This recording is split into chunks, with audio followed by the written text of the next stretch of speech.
what a game next game. I heard it.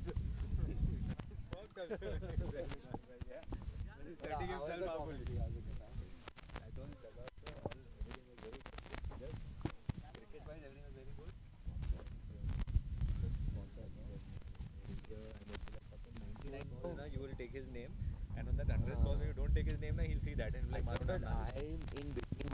I was only taking 3 sponsors' name, huh? Vista, Sapphire, but I don't have the list. first time these guys hit a 4 or a 6, no? You all tend to say what a 4 or 6 or something. It's always a easy 4, it's always a easy 6. I was missing it. And then when it used to come to me, then I used to be like, oh yeah, amazing shot. It was a cracking, easy. It's never a 4 or 6, it's always a easy 4. It's never a wicket, it's always a, like how they do it. I mean, obviously we don't have that practice. Abdul Motiwala at Cotton Well, you know. It takes some time to practice. You'll get it. Yeah.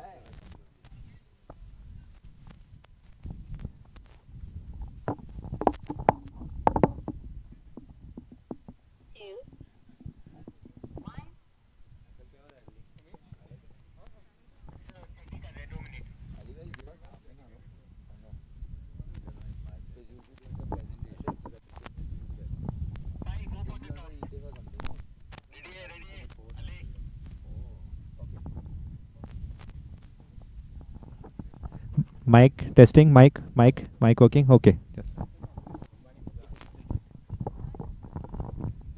Testing the other mic. Working. Mic is working. Okay.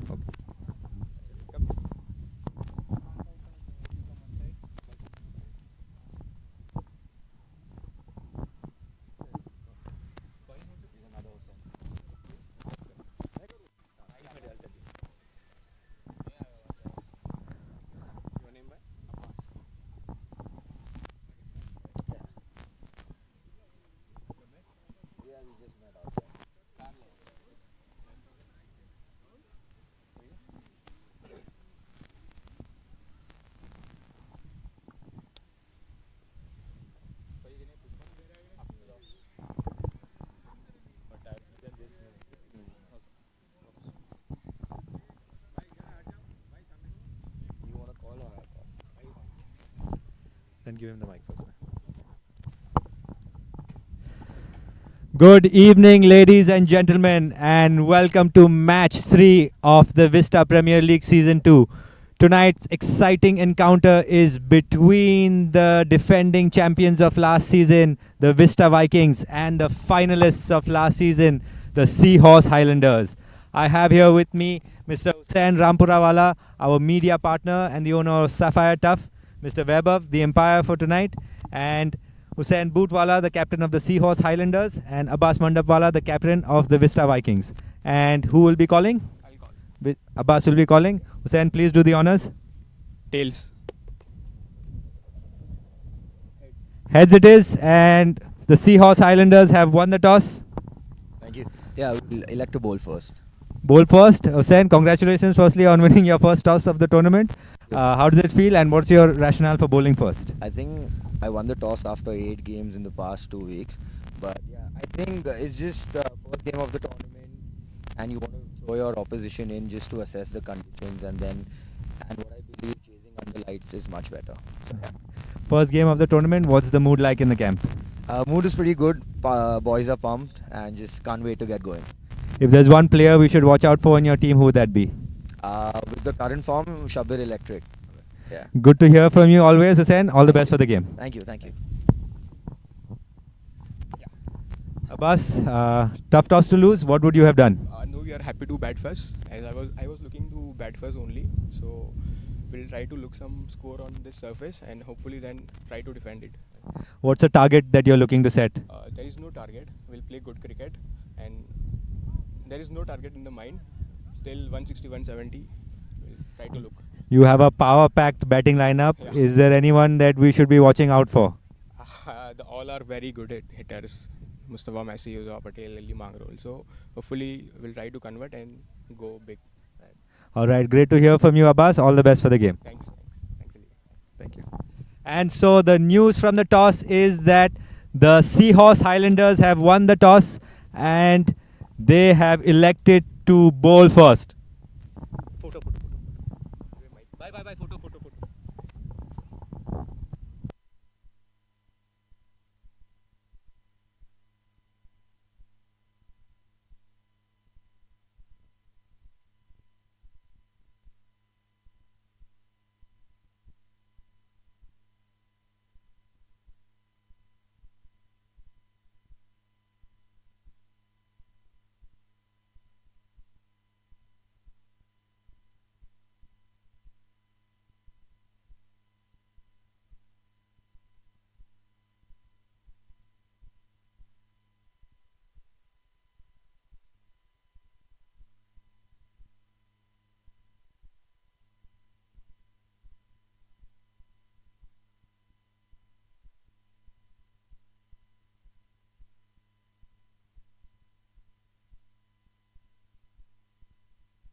third match of the VPL between the Highlanders and the Vista Vikings, about to start in a few minutes from now.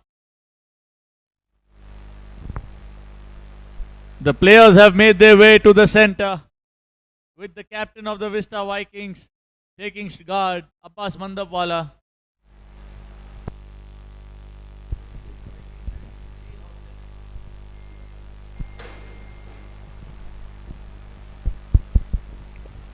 Welcome to game number 3, the amazing clash between the Vista Vikings and the Seahorse Highlanders.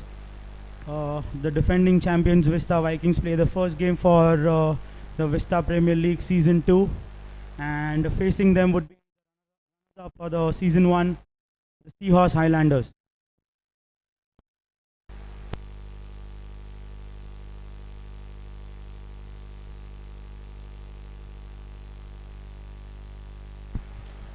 Yusuf Peti will start proceedings for the Seahorse Highlanders.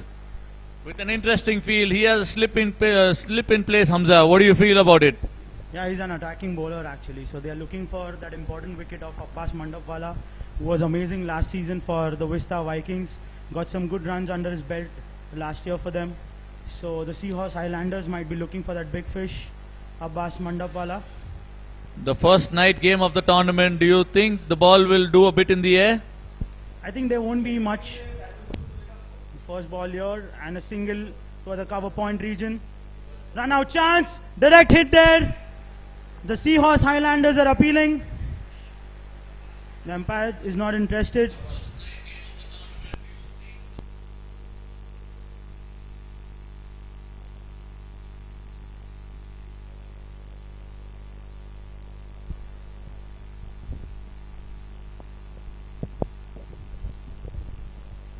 So the first night game, we don't expect a lot of turn here, but I'm sure Yusuf Pedi will get some drift off the wicket. And we can expect some.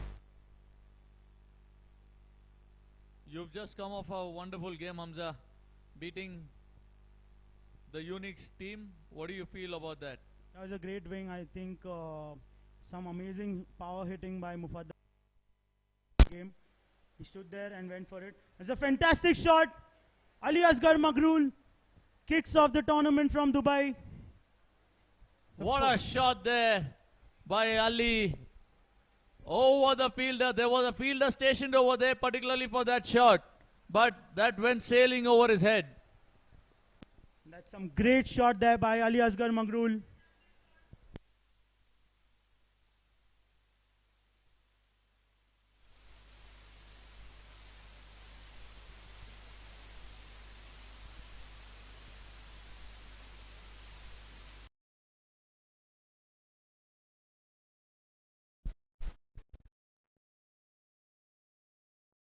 Brilliant comeback there by Yusuf Petiwala, pulling off his length there.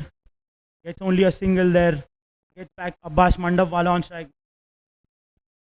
What do you think about this move, Musa, by starting the overs with a spinner, considering that pace bowlers might get some skid off the wicket under the light? Even I'm in the favor of starting off with the innings with a pace bowler, but I don't know what's the thinking in the Highlanders camp with Usain Boot and company. I think the idea is to get the important wicket of Abbas Mandapwala, but Abbas might be smart enough here to get a single and get Ali Asghar Magrul back. Very well played with soft hands in the vacant area, giving back strike to Ali Asghar. We all know Ali Asghar Magrul, big hitter from Dubai. He's made it. This is the first player to play the Vista Premier League from Dubai, and he's got some serious power hitting under his belt.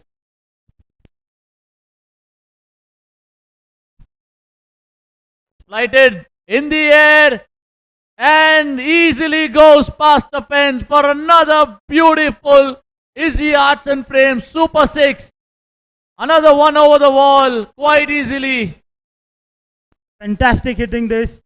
I think Yusuf Petiwala is getting his lengths wrong here. He cannot bowl full to Ali Asghar Magrul. Anything under his arc is going out of the park. That's cricketing art at its finest.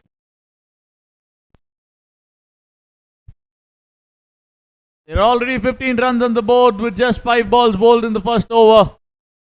I think we're looking for a high scoring game today. We've already seen two high scoring games, the first game and the second game going past 150.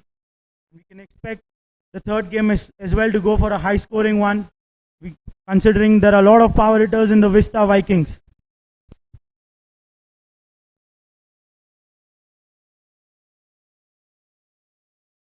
That's well driven down the ground, looking for 2 runs, but settles with 1. Ali Asgar not interested in the second. Smart work there by Ali Asgar Magrul, taking a single there, keeping himself on strike. Hamza, what do you feel? Will the track get better? Yeah, as considering what happened last year, I think the track remains the same. There's not much happening. As in when we progress towards the tournament, towards the end of the tournament, I think there's something more for the spinners. But as of now, looking at the wicket, there's absolutely nothing for the bowlers. They need to get their line and length pretty accurate in order to ensure that they are not going for runs on such a flat track. And since you are a local Mumbai boy, and what do you reckon of this Highlanders team? Who are the key bowlers which Hussain Boot will be banking on? I think he'll be looking for some wickets with the new ball from Ali Asgar Vanak, and I'm sure they are going to get Hassan Dolka soon. Considering Ali Asgar Magrul is going for against Yusuf Peti, so we can expect that change happening there. So the strike bowlers are definitely Ali Asgar Vanak and Hassan Ali Dolkawala, who Boot would be relying on to get the early wickets. And speaking of the captain from Vista Vikings, he's been in some terrific form. He's led the Gujarat team to the SBT10 title last year also. So high on confidence. Yes, I think he's been an amazing captain. He's led teams in the past and they've always succeeded under his captaincy. Abbas Mandapwala, he's been a fantastic player for whichever franchise he tends to play for. The fantastic shot there by Ali Asgar Magrul, a straight cover drive. Another easy Arts and Fames boundary from Ali Asgar Magrul. It's a great shot. That's a great shot. Power hitting at its best. Showing what class he brings to the table and what class he brings to Vista Vikings. The perfect start.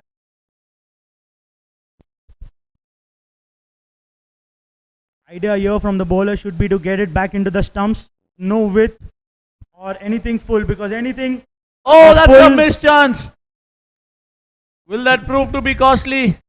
That's a drop by Mustansir Habibi. A very crucial wicket in the context of the game.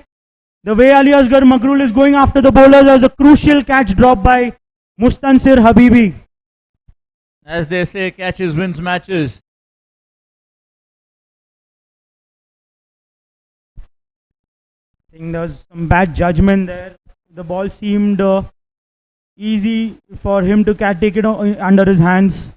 I think he jumped out early there, couldn't grab the ball. As a costly miss there by Mustansir Habibi. Looking at the start, Hamza, how much do you think the Vista Vikings will put on board? I think anywhere around 180 or 190 is what they might be targeting. Because we've seen in the past that anything above 175, 180 is difficult to chase on such tracks. But considering how Highlanders have placed some players in the auction, I think they have a fantastic batting order as well. Very sensible batting there by Abbas, just giving the strike to Ali. I think his job in this game would be the same, to just make sure that he gets on those singles. And from the other end, the idea would be to send on those power hitters to make the game more dynamic. But we'll see that Abbas Mandapwala would be taking out those singles, making sure that from the other end, there are some boundaries being hit.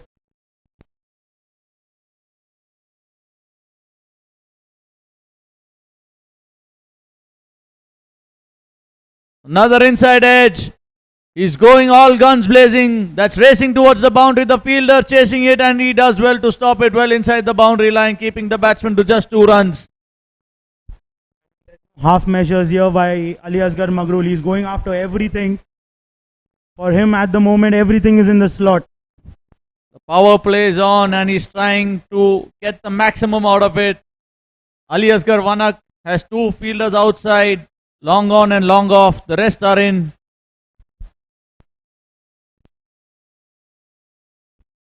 That's A fantastic shot here by Ali Asghar Magrul. Another 6 over long off. He's looking on some fine touch here. Another easy arch and frame 6 by Ali Asghar Magrul. That was a over pitch delivery and easily connected by Ali Asghar. The kind of form he is in that clears the rope by quite some distance. That was another easy arch and frames, premium frame shot from Ali Asghar Magrul. He's looking in form here, looking in some fine touch. He's going after everything here. That's a good comeback by Ali Asghar Wanak. That's the length you're talking about, Hamza, on the stumps. Yes, that is something that the Highlanders have to adjust as the new ball bowlers need to adjust. They have bowled a lot of over-pitch deliveries in the first 2 overs, and there have been no half measures here. Ali Asghar Magrul has gone for all of them, and most of them landed outside the park here for the Vista Vikings. At the end of 2 overs, the score is 31 for no loss. Vista Vikings. Hamza, what do you feel? This 10 over rule is also a very important and plays a crucial part at the end of the tournament. Yes, definitely. I think we lost that bonus point today, even though we won the game. But considering what happened last year, we managed to lose 2 games, but all the 4 games that we had won, we managed to take all the bonus points. So it helped us to get into the finals. Easy probably won the same number of games as compared to us, but again they didn't manage to take on the bonus point, and they finished third in the tournament. So the bonus point is a crucial point that I think all teams would be eyeing for. And as you correctly said, Hassan Ali Dholka will come on to bowl sooner or later, and he does now. In the 3rd over, in the power play, Boot is relying on his experience, on his skill to deliver for the Seahorse Highlanders.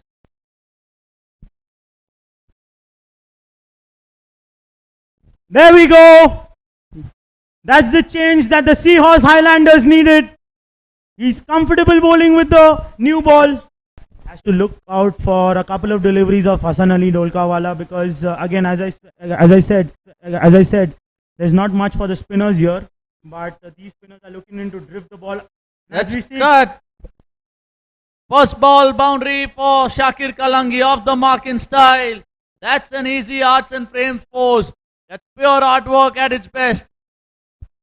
Fantastic shot, adjusting himself, going on the back foot, and a fantastic shot towards the sweeper region by Shakir Kalangi. What a start he's had to the VPL.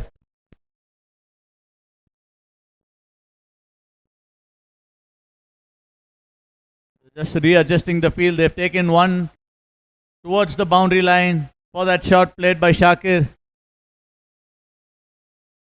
You played a lot of cricket along Hassan Ali Dholka also, is it, Hamza? What do you reckon of this bowler? I think he's more comfortable bowling with the new ball. I think he likes to skid the ball, forcing batters to play on the back foot, and then he tries to target the stumps or for LBW. There we go again as we speak. That was the delivery that he might be looking out for. On the money, Hamza.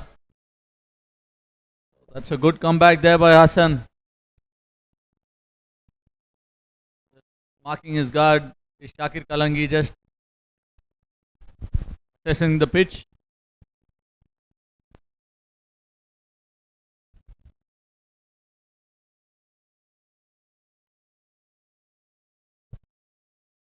Fantastic delivery here by Hassan Ali. Appeal from the keeper. Loud appeal. Everyone from the Seahorse Highlanders have their hands up, but the umpire just a gentle nod saying that, boss, that did not hit anything. I think we all know how Mohammad Bori is here. I think he gets overexcited for everything, but that's how keepers are. There's nothing there, and the umpire quite rightly said no. Oh, that's fantastic bowling. Great stuff there by Hassan, bringing the Seahorse Highlanders right back into this contest. Mustafa Bhai, played your first game for VPL Season 2. How was the feeling? Was there anything for the spinners in the morning game? Yes, Hamza, I think the ball was just holding on to the pitch a bit, which gave me that confidence to bowl a bit more upper and try my variations. And the pitch did its thing, and I got those 3 important wickets for my team. Yeah, we're lucky to have you to play this tournament amongst us, sharing your experience. Another fantastic player from Chennai, Mustafa Basu. The Highlanders had him in the first season. Unfortunately, he couldn't make it. And we are lucky to have you this year, Mustafa bhai. Thanks, Hamza. Due to unforeseen circumstances, I wasn't able to make it last season. But I'm more than happy, and I'm sure my dad is in a happy space and watching me play this beautiful game of cricket. I'm sure, Mustafa bhai. And we have your second over from Ali Asghar Wanak. This time you'd be looking into pitch the ball in the middle and off a region and trying to swing it away from Abbas Mandapwala. That should be the ideal plan here for Ali Asghar Wanak. He's had a sweeper and a long off fielder in place for him in the past.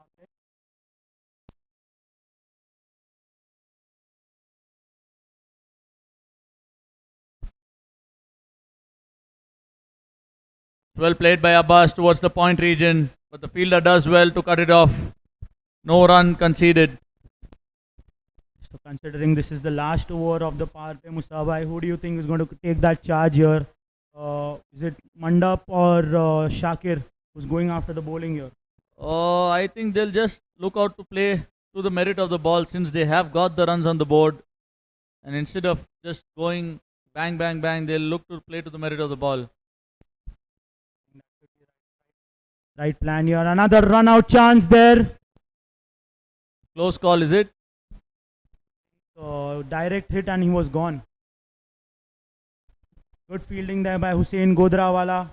A fantastic all-rounder coming from Ahmedabad, playing his first season here for the Vista Premier League. Give us your thoughts about the auction and the way it is conducted, because people from everywhere get glued onto YouTube to watch the auction of the VPL and all the franchise tournaments which are conducted throughout Mumbai. So I think this tournament is quite unique in a way that they haven't kept any cap in terms of taking local boys.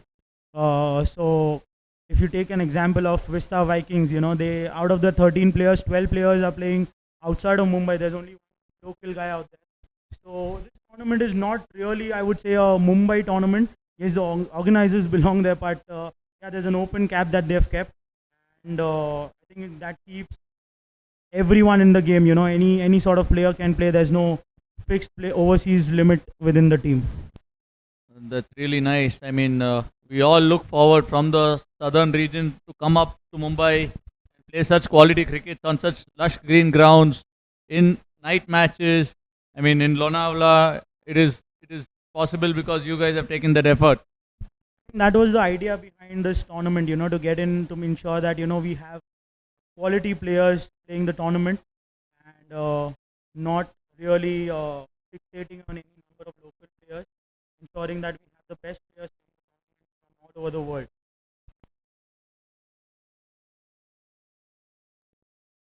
And as we speak, the score moves on to 36 for the loss of 1 wicket. 3 balls bowled into this over. Ali Asghar Wanak has come back strongly into this over.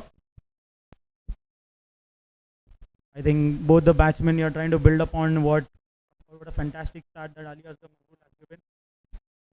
That's his favorite area. A lot of singles that he manages to get from that area. Even the ball, if the ball is outside of, he likes to come on the pitch of the wicket and then just pitch of the ball and just take a single in the square leg region. And quite rightly, I think Hussain Bootwala has got that fielder in place for Abbas Mandap.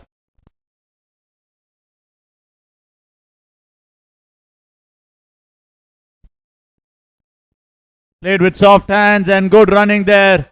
Oh, this could be extra runs. No, but there's a fielder over there who does well to cut it off. These are some risky runs there. They need to look out for the fielders. I think Shabbir Electric Wala, one of the finest young fielders, making sure he stays inside the circle in the power play overs to stop those singles. And another direct hit, and it would have been gone here for Abbas Mandap. So at the end of 4 overs, the score moves on to 38 for the loss of 1 wicket, with the captain Abbas Mandap on 5 and Shakir Kalangi also on 5.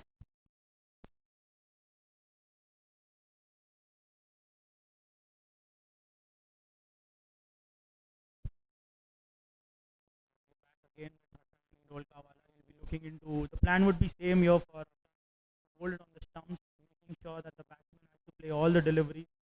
No freebies here because anything over pitched or a bad delivery towards the left side is going for boundary. So that would be the plan here for Hassan Ali. The field is widespread here. I think they've had a deep square leg, a deep mid wicket, long off, long on, and a sweeper in place here for Hassan. Hamza, tell me more about Vista. They are the defending champions, right? How many have they managed to keep from their last season? I think they couldn't manage to keep their core, but they did manage to keep Abbas Mandapwala. Bai, who was a pioneer towards that victory for Vista Vikings, along with Abbas Karachiwala, who had a fantastic season. I think he was a player of the tournament as well for the Vista Premier League season 1. They didn't manage to get both the players there. I think they went on for Abbas Mandapwala to get him. They went for him and they ensured that he's the captain for this.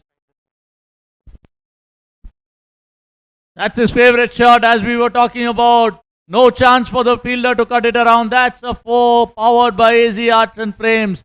Another one for the wall. Pure artwork there by the captain of Vista Vikings, Abbas Mandap.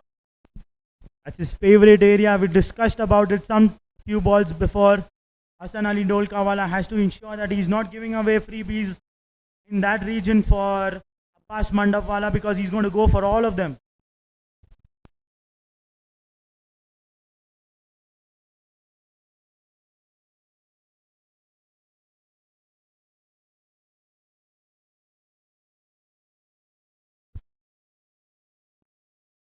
Towards the cover region, Shakir wanted a single but rightly sent back by Abbas. Hassan also just pulling back the length over there. Good comeback by Hassan Ali. He pulled that length back. Make sure that there's no room for Abbas. Oh, looks like there was an inside edge over there. Great comeback here by Hassan. I think towards the end of the 10 overs, probably by the end of 8th over or 9th over, I think the Vista Vikings would be planning to go all guns blazing to ensure that they are getting that bonus point. Another bad delivery here. Gets away with it this time, Hamza. A bad delivery here by Hassan Ali. Drifting towards the leg stump for Abbas. He managed to get away with it. Shakir now on strike, asking the umpire for the leg stump guard. What do you think, Hamza? For a left-hander bowling, is it easy for him to bowl to a lefty or to a righty? Easier for him to bowl to a righty for sure, but considering the amount of experience he has under his belt, he usually tries to get the lefties to bowl a little bit outside off, but he's not been accurate enough to bowl to the lefties today at least. He's been drifting a lot towards the leg stump, bowling to Abbas Manda. At the end of 5 overs, the score moves on to 43 for the loss of 1 wicket. At the run rate they're going, they'll get to close to around 172 runs at the end of 20 overs. Highlanders in the last couple of overs have managed to pull things back for themselves after the kind of start Ali Asgar had provided to the Vista Vikings. They'll be looking on to bank on again they're looking to bank from Ali Asgar Wanak.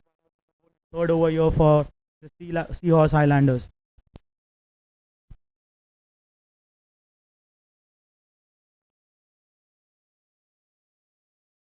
They don't have a fine leg for Abbas. What are your thoughts on that, Hamza? Have a deep square leg.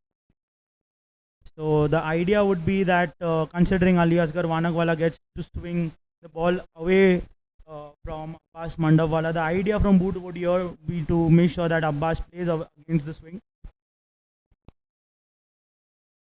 Single there. Abbas plays it very well towards the point region for a single, getting Shakir Kalangi back on strike. We've seen some good bowling in the past few overs by the Seahorse Highlanders, pulling things back for themselves. But Abbas Mandawala, as rightly, is trying to rotate the strike. Same thing here for for Shakir Kalangi as well. He's looking into playing those singles, building that partnership, and ensuring they have wickets in hand towards as they progress towards the end of the innings. Who do you think is going to come on next to bat here for the Vista Vikings? We can see Mustafa Messi padded up. Would that be a right call, Mustafa bhai?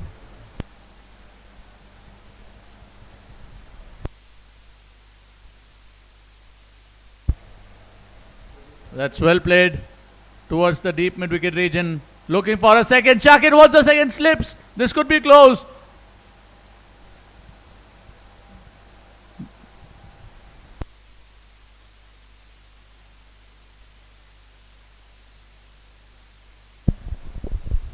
Shakir is looking a bit in a hurry. I think he has a few close calls here of runouts.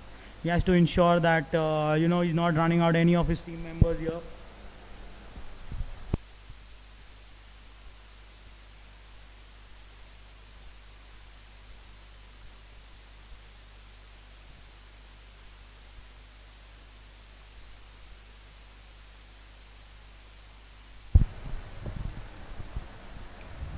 We have alongside with us Mustafa Press. So Press, tough loss.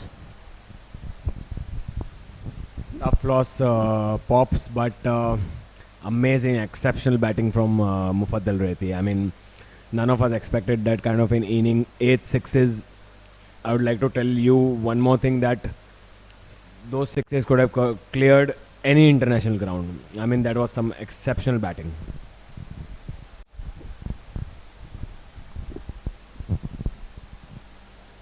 Cricket is a funny game, as they say. You guys were in the driver's seat till the 10th over of the second innings. But what do you think went wrong? I think we bowled lots and lots of half volleys, and more importantly, he was able to clear the ball very nicely, Mufaddal. Also, maybe we could have used the end well, I guess. Maybe we could have bowled a couple of pace bowlers from this end and not the spinners, I think.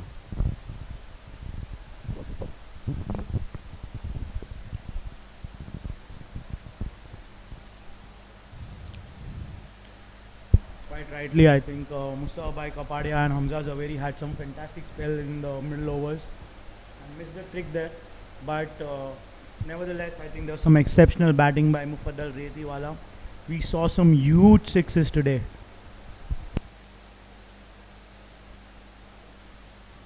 That struck firmly down the ground, but a single is all they'll get.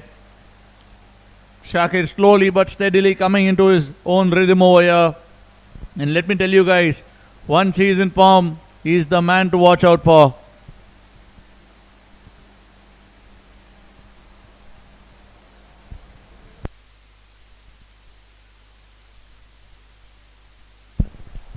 Yes, I think we've seen Shakir Kalangi in the past. I think he's a fantastic batter.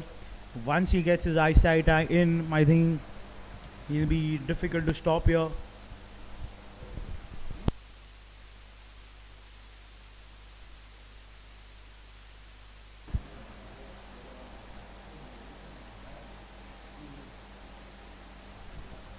At the end of 6 overs, the score is 49. The Seahorse Highlanders have pulled it back.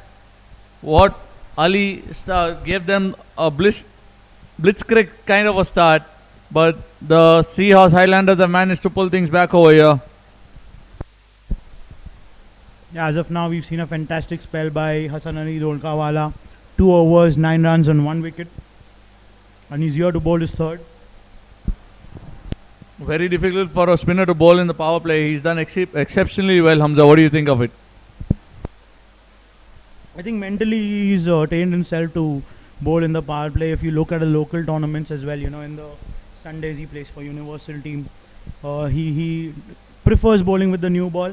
And if you consider playing for other franchises as well, he's always bowled with the new ball and he's done a fantastic job for the team. Again, down the leg, Abbas must be disappointed. He couldn't get that away.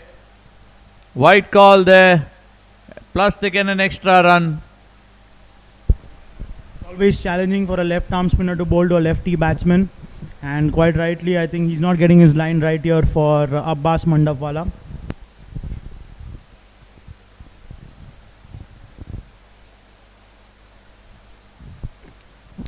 I think Hamza, the plan is pretty clear for the Vista Vikings. Abbas Mandap is going to bat throughout, and everybody is going to come and just hit the ball out of the park.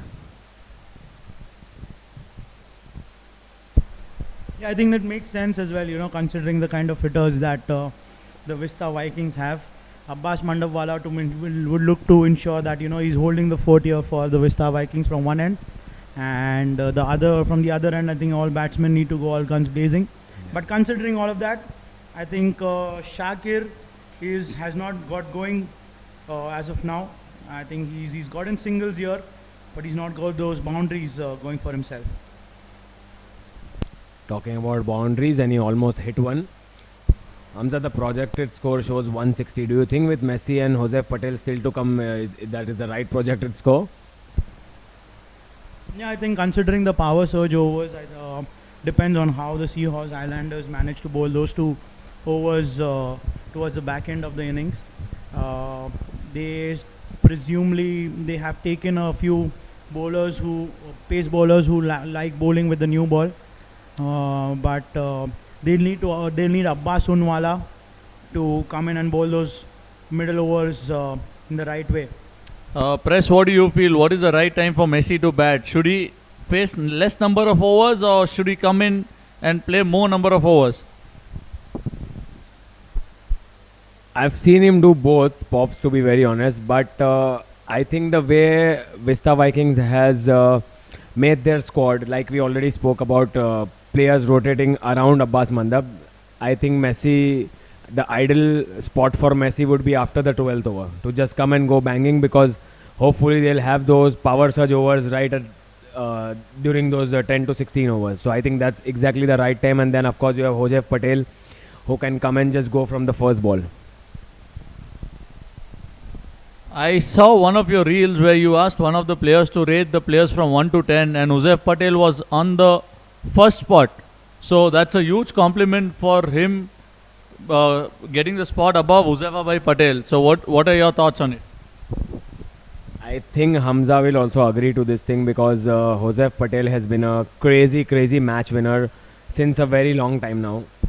He's consistently going like more than 40,000 to 50,000 points in the auction, and he's also consistently winning matches for the Highlanders, in fact, and especially Hamza, because I have noticed that Hamza's favorite player is Joseph Patel. So Hamza, what are your thoughts?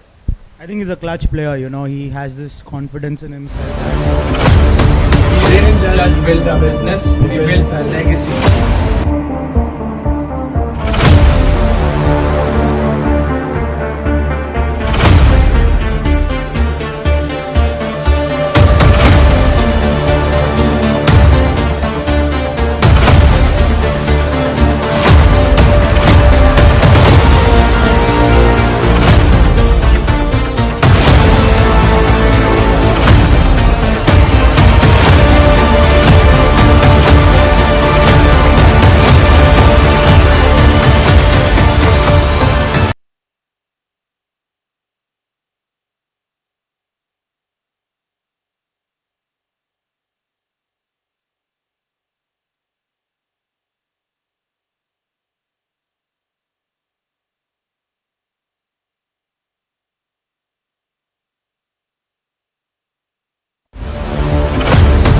We didn't just build a business, we built a legacy.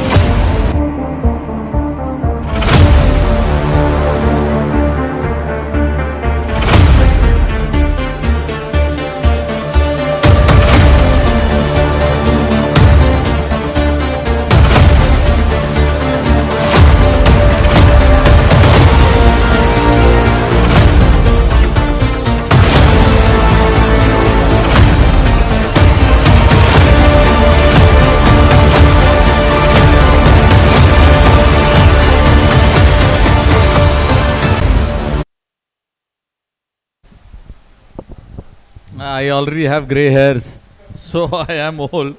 but just trying to play as much as I can. The love for this game keeps us coming here again and again. I would have liked to come last season as well, as I was speaking to Hamza, but this time I've got the opportunity and I'm looking to make the most out of it.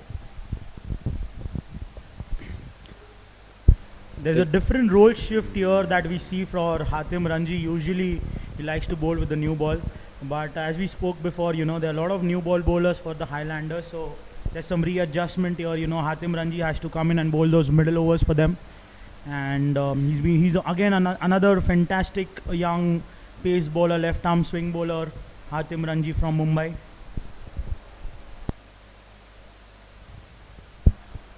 Starts off with a Yorker there, and Shakir Kalangi gets another single here towards the long on region.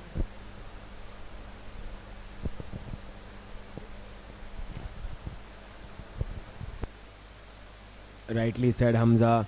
Do you think this is the right time for Hatim Ranji to come in?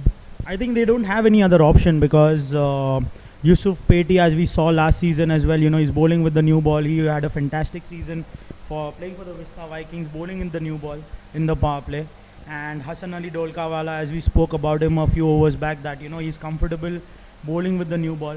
So there has to be someone from within the team. He needs to take the other role, and I think here Hussain Butwala has decided that Hatim Ranji would be that guy who can come in and bowl those middle overs for the team. Yeah, definitely, Hamza. Do you think the pitch has got on a slow a little bit, Hamza? I think it is a bit sticky here, but no demons as of now. I don't see any demons. The Highlanders have bowled some good lengths here. They've tried to ensure that they're not bowling any freebies here, and also I feel that it's a first game here for Shakir as well as Abbas, and considering there's a different wicket being used, it'll be difficult for them to get going in the first game itself. But I'm sure as and when the game progresses, these two batters would like to capitalize and get the score past 165, 170 for sure. But the boundaries have seemed to have dried up, Hamza.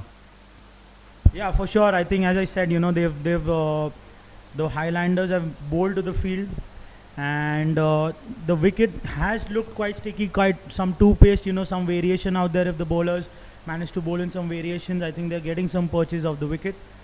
But I'm sure, as we progress, the Vista Vikings would be looking for some boundaries here to get going. Who do you think is there in the Seahorse Highlanders batting lineup to take them home this evening? I think I have two people in mind. We already know about Hussain Butwala, but this year I think I have a strong feeling that it's going to be Hussain Darbar is going to have a fantastic season here for the Seahorse Highlanders, and along with him I think there's Shabbir Electricwala from Mumbai as well, who's coming off on the back of a century in the domestic tournament.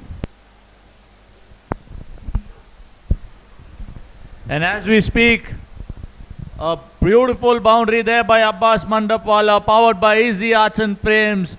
That's pure artwork. Anything pitched on the middle and leg stump, Abbas does not shy away in playing that leg glance so beautifully what he does. That's picture perfect timing, powered by Easy Arts and Frames.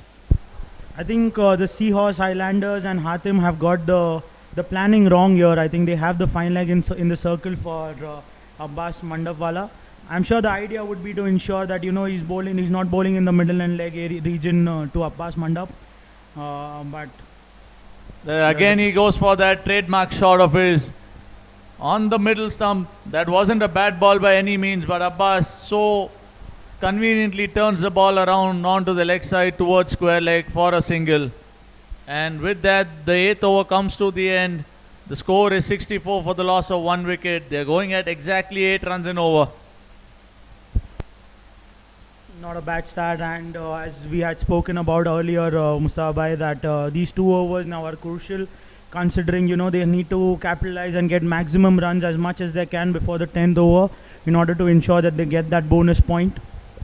And looks like they've brought back Yusuf Peti, who had given 16 runs of his first over. The captain showing confidence in him, and rightly so. He is an experienced lad from Marol. Yeah, Yusuf Petiwala, who's been playing in the Mumbai circuit, in the Marol circuit for years now. Lot of experience around his back, and he's been brought in to get that wicket of Abbas Mandapwala. I think this is going to be a very good banter between Yusuf Peti and Abbas Mandap. A right arm handy off spinner, always good against a left handed batsman. Yeah, I think, and both of them played together in the first season, so they know each other very well. And I'm sure Yusuf is not going to give anything in the middle leg region. Another single here for Abbas Mandapwala towards the sweeper region.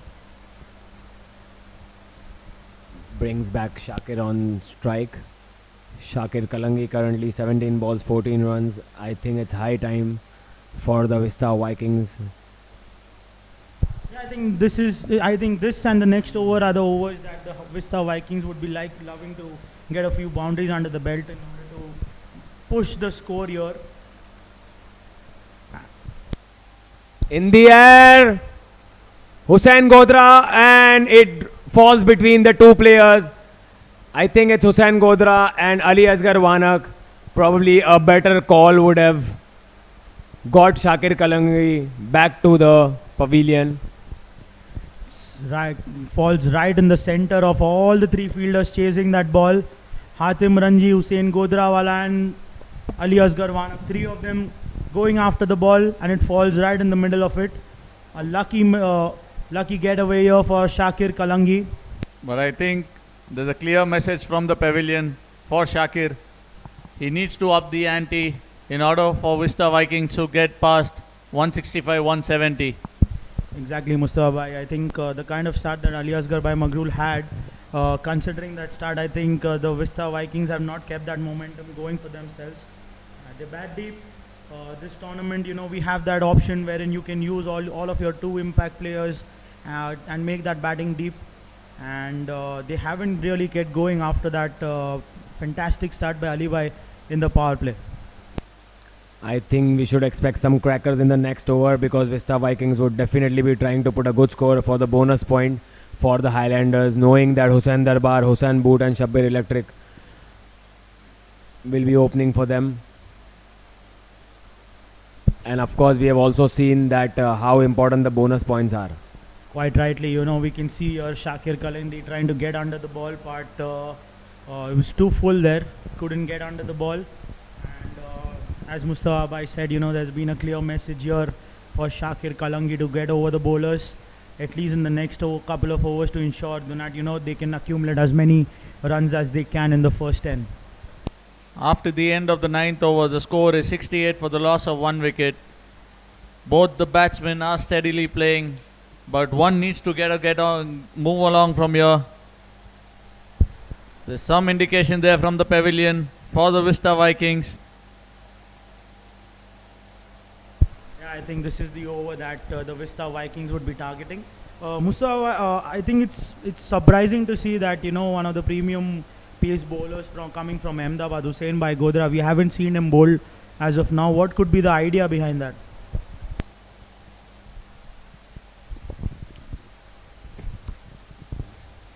Probably Hussain Boot is saving him for the death overs also. And is it given out? I think yes, he's already given out by the umpire. That's some amazing job by Hatim Ranji. We have iWorld Optics run out. And the iWorld Optics wicket falls here for the Vista Vikings. Laser focus there by Hatim Ranji. I think it's an unfortunate wicket here because Abbas Mandapwala is looking in some fantastic form. And unfortunately he has to return back to the pavilion. Your Abbas Mandapwala, who was playing fantastic, is looking fantastic. He goes for 22. The next batsman is Ibrahim Bharmal. Mustafa Bhai, what do you think? Is this move? Is this the correct move here, considering they need to go after the bowlers? Ibrahim Bharmal, we've seen him bat in the past. He's a fantastic player, fantastic technique. But is this the right move, considering Shakir is already there on the wicket? I feel Ibrahim is a very good prospect. A young lad puts in the hard yards, and the management has trusted in him, given him an opportunity up the order, and he has to make the most of this opportunity. He comes ahead of Messi and the other big guns in the Vista Vikings lineup, and let's see. He's been training really hard here over there in Chennai. We've seen him performing, we've seen him training, so it's his time to shine now. Yeah, I think we've seen him in the past tournaments. You know, he's a fantastic player. Had a past good couple of seasons here for the South teams. You know, the under 23 team as well. He was looking confident and looking forward to him getting started. Full toss by Hatim Ranji, but only manages to get a single here. Shakir, I think he needs to get going here. If the Vista Vikings need to get that bonus point, you know, considering the kind of start they had, you know, they are looking at only 9.1 overs gone, and Vista Vikings are yet at 68 for 2. And with Abbas Unwala still to come, still to bowl, I think Hussain Boot has kept him for Joseph Patel and Mustafa Messi. Yeah, I think, as I said, you know, it was a very crucial wicket here of Abbas Mandawala. I think that guy, it would have worked in the advantage for the Vista Vikings if he would have stayed for the 20 overs, because as we spoke earlier as well, you know, it's very difficult for the left-arm spinners to bowl to the lefty batsman. And now we have two right-handers on the wicket. I'm sure Hussain Bootwala would be looking to get in Abbas Unwala from the next over. What are your thoughts on Shakir? Is he trying to play the ball too hard? Yeah, as I said, you know, it's very difficult for players to come in, you know, in the first game and really get going. And the wicket has definitely looked too paced. And Shakir has not really got all of them out of the middle. And also, you know, credit to the Highlanders team. You know, haven't given any room to him. And there are no freebies to him. You know, I think Abbas Mandawala has got a few freebies, but they've bowled well to Shakir here. Press, what do you feel? Is there dew out there? Because the fielder just slipped over there. Yes, I think there is a little bit dew getting in, and that is why Vista Vikings will be trying to get a good target, at least around 160 to 165. Talking from the last season's experience in the night matches, it gets very much easier to chase. So I think, yeah, Vista Vikings need to really start hitting some boundaries. Good ball there by Hatim Ranji, a Yorker. Nothing there for Shakir. That's well played. Straight down the ground, could be a boundary, but the fielder does well to cut it off, looking for the second Shakir, but sent back by Barmal, restricting the batsman to just a single. I think we have two of the best young fielders from the Mumbai circuit, Abbas Unwala and Shabbir Electric, in this Seahorse Highlanders team. You know, it's going to be very difficult to snatch away that second from their hands. So as we speak, I think Un is just preparing to come on to bowl. I think right move here is the right time, and I think the best time for Abbas Unwala to come in and get going. You know, two right-handers there. Considering his height, he gets a lot of bounce, a lot of revs of the ball, and you know, he gets a lot of perches of the wicket as well, and it's the right move here for the Seahorse Highlanders. At the end of 2 overs, there were 31 for no loss. So in the last 8 overs, they've just managed to score another 40 odd runs. I think the Vista Vikings have missed the trick here. You know, they should have really kept the momentum going there. The kind of start that Ali had provided, they should have got going. And credits to the Seahorse Highlanders, the way they have pulled things back for themselves. Some fantastic bowling there by Hassan Ali Dolka and Hatim Ranji as well, you know, and they've pulled things back for themselves. Abbas Unwala bringing in the 11th over from the Sapphire tough end with a slip indeed. Hamza, do you think this is the right time to put a slip in? As I said, you know, I think not all of the bowlers get a lot of perches of the wicket, but Abbas Unwala, I've already played him a lot of time in the past, and he puts in a lot of revs in the ball, so I'm sure he'll get some perches of the wicket. So they're just trying to get in something, you know, if there's anything for the bowler.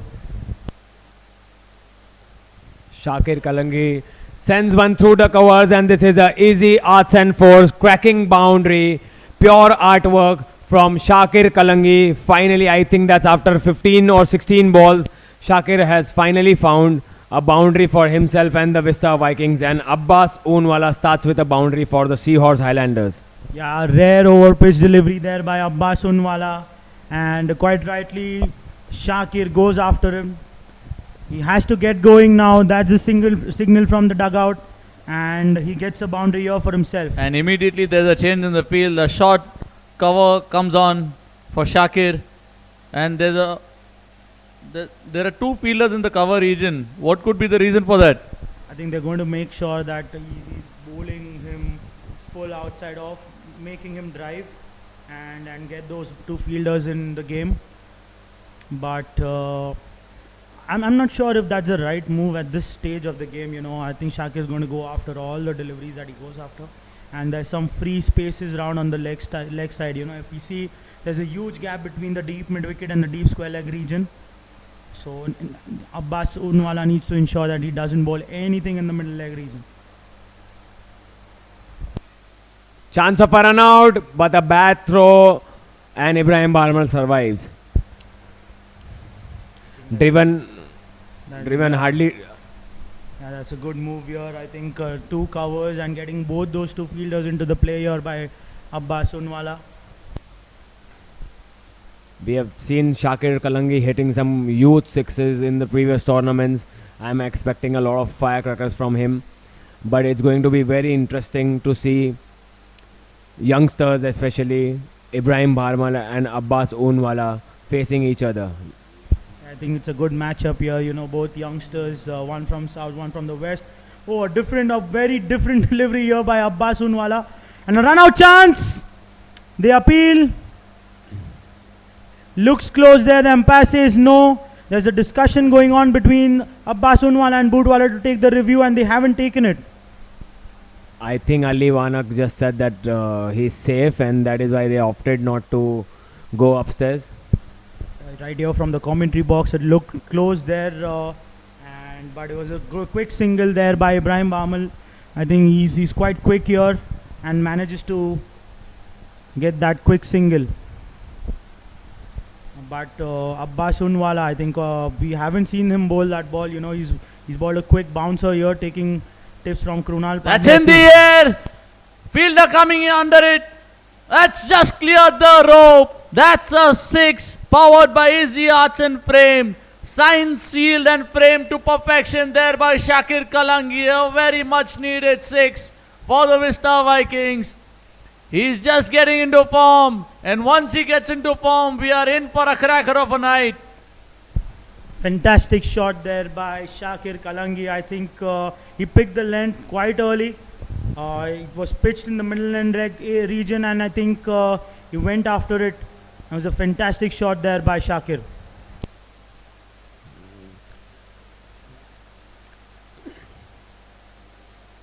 Short ball. Shakir tried to cut away towards the points region, but a dot ball.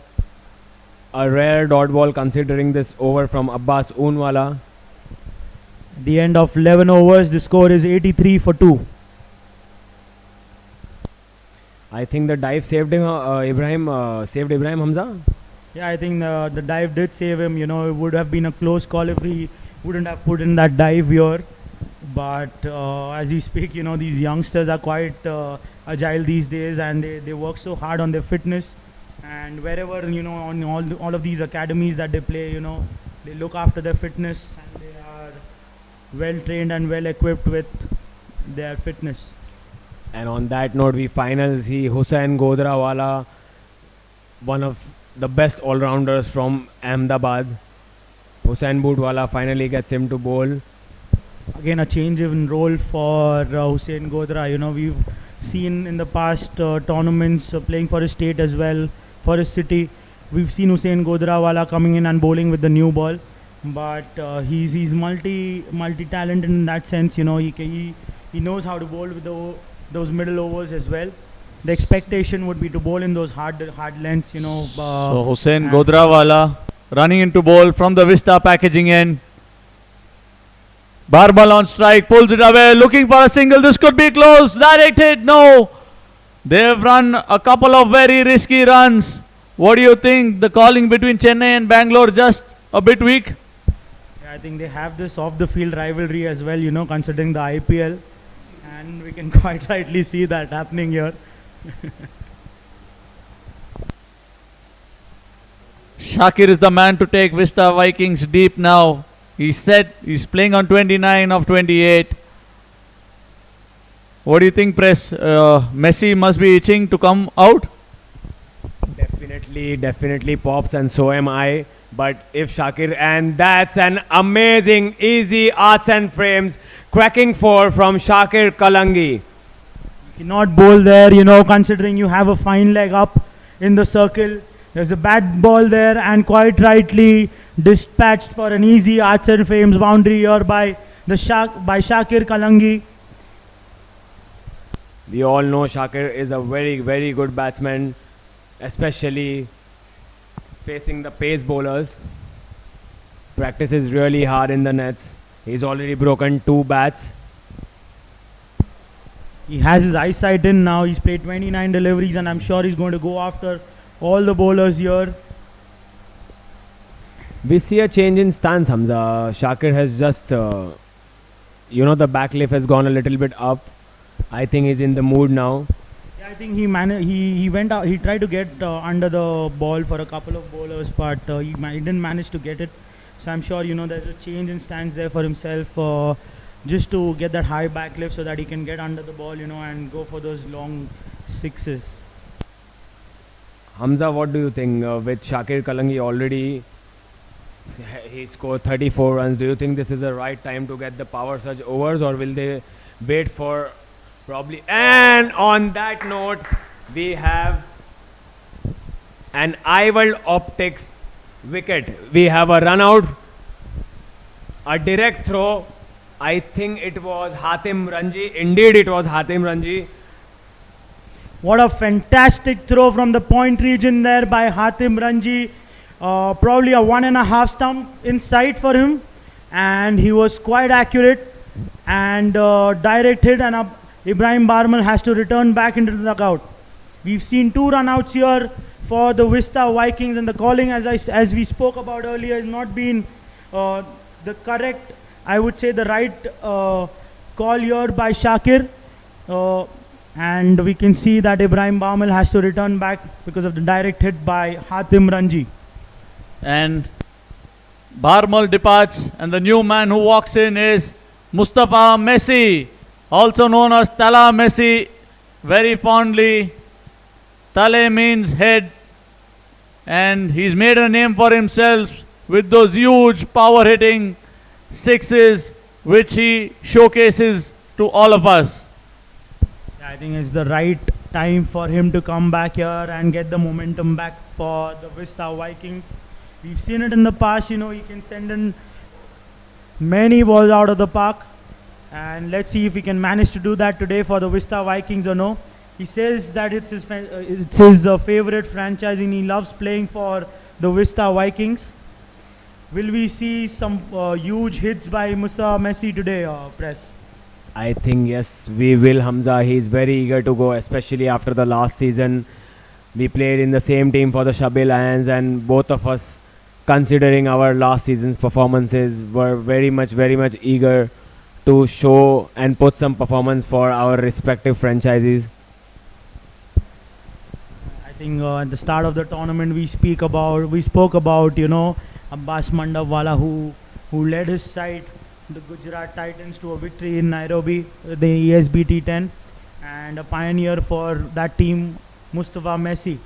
That's in the air, fielder coming under it, no, just falls short towards the deep mid-wicket area. Shakir is playing aggressively now, looking to pile on the runs. He's moved on to 34 runs, and now he's the backbone of the Vista Vikings. I think at the end of 12 overs, the Vista Vikings are 90 for 3. Any moment now, I think the discussion would be in the Vista Vikings cap that what would be the right moment for them to take the power surge. That would be the discussion going on with Messi as well. When do you think they are planning to take the power surge for them?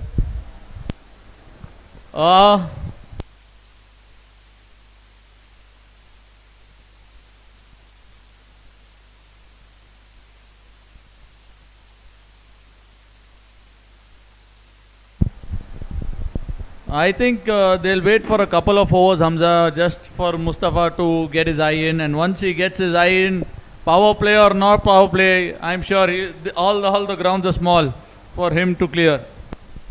Yeah, quite rightly. I think that should be the idea here for the Vista Vikings. They'll be ensuring that Mustafa Messi gets in a few deliveries under his belt, and then they can take the surge and go after the bowlers. And change of end here for Ali Asgar Wanak, who is brought back into the attack by Hussain Bootwala. Shot played towards the deep mid-wicket area by Shakir. Oh, that's a misfield. Results in a boundary. Powered by Easy Arts and Frames. Frame that beauty. That's a superb shot there by Shakir. He's changing gears. Looked like some miscommunication there by Hussain Godra and Shabir Electric. I think Shabir had it covered, but a miscommunication and resulted in a boundary here for Shakir Kalangi, who's looking good now. Good to go for that big score. Yes, very well said, Hamza. Good to go for that big score. Another punch down the ground, slap down the ground towards the long off region for a single, giving strike to Tale Messi. I think we are seeing a shift in momentum here back into the game. For a long period of time, the Seahorse Highlanders had things back in control for themselves, but we've seen Shakir going after the bowlers now from the past couple of overs, and Mustafa Messi is going to face his first delivery here. Oh, close call. No run. But again miscommunication, there by Shakir Kalangi. We've seen it in the past. There has been a couple of runouts that we've already seen, and the idea doesn't look good here, at what timing what is the right call to take that single, and another could have been a run out here as well for them.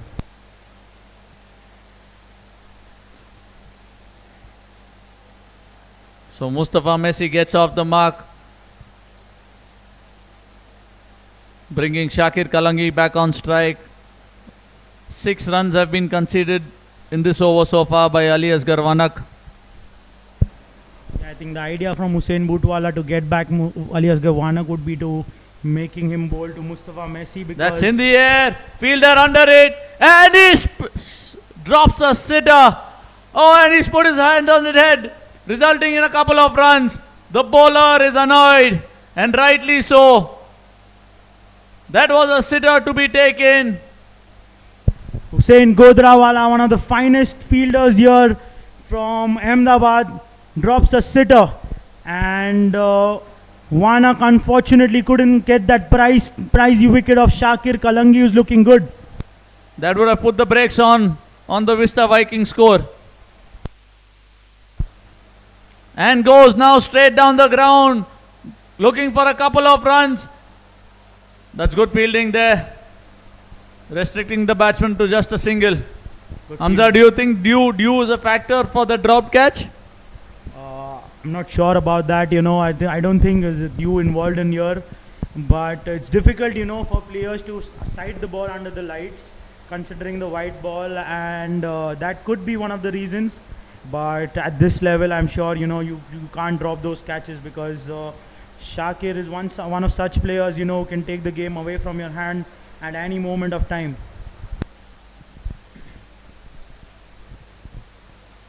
So Hassan back into the attack for his final over. The captain needs a wicket, and he's brought on his ace bowler. From my past experiences, I've seen Mustafa Messi going after these left arm spinners a lot. I think he feels he's more comfortable playing them. Quite the unorthodox, manner of fashion. He goes after them. What do you think? Mustafa Messi takes his time and then he goes after the bowling, or if it's in his range, even the first ball he'll go after? I think the idea here and the mindset with which he faces, as far as I know him, is that if there's anything to be hit, he'll go after it. But I'm sure, Hassan Ali Dolkawala would like to make sure that, he doesn't give anything in the arc. Shakir on strike. That's a beautiful shot. That's a 6 powered by Easy Arts and Frame. That's a massive 6. That's not a 6, that's an exhibition piece. Shakir in his form. I told you, Hamza, once he gets going, there will be fireworks tonight. Fantastic shot. I think that dropped catch could prove out to be a costly one here for the Seahorse Highlanders. Because Shakir is looking good. And that was a fantastic shot there by him. He's on 49. What do you think? If it's in his range, he'll go after the bowling or he'll just take a single to get that 50? I think he'll take that single first. I think I would have done the same thing as well. But yeah, I think that should be the idea as well. He's looked good. And Vista Vikings should ensure that, Shakir is staying on the wicket there for the surge overs as well. Yes, very rightly said, Hamza.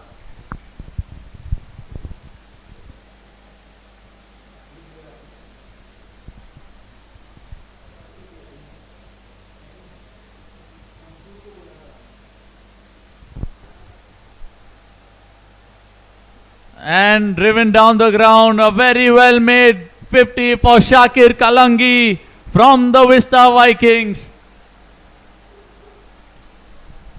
I think he makes himself one of the contenders for the game-changing moment, as well as the Easy Arts and Fame's power hitter. Fantastic knock here by Shakir Kalangi.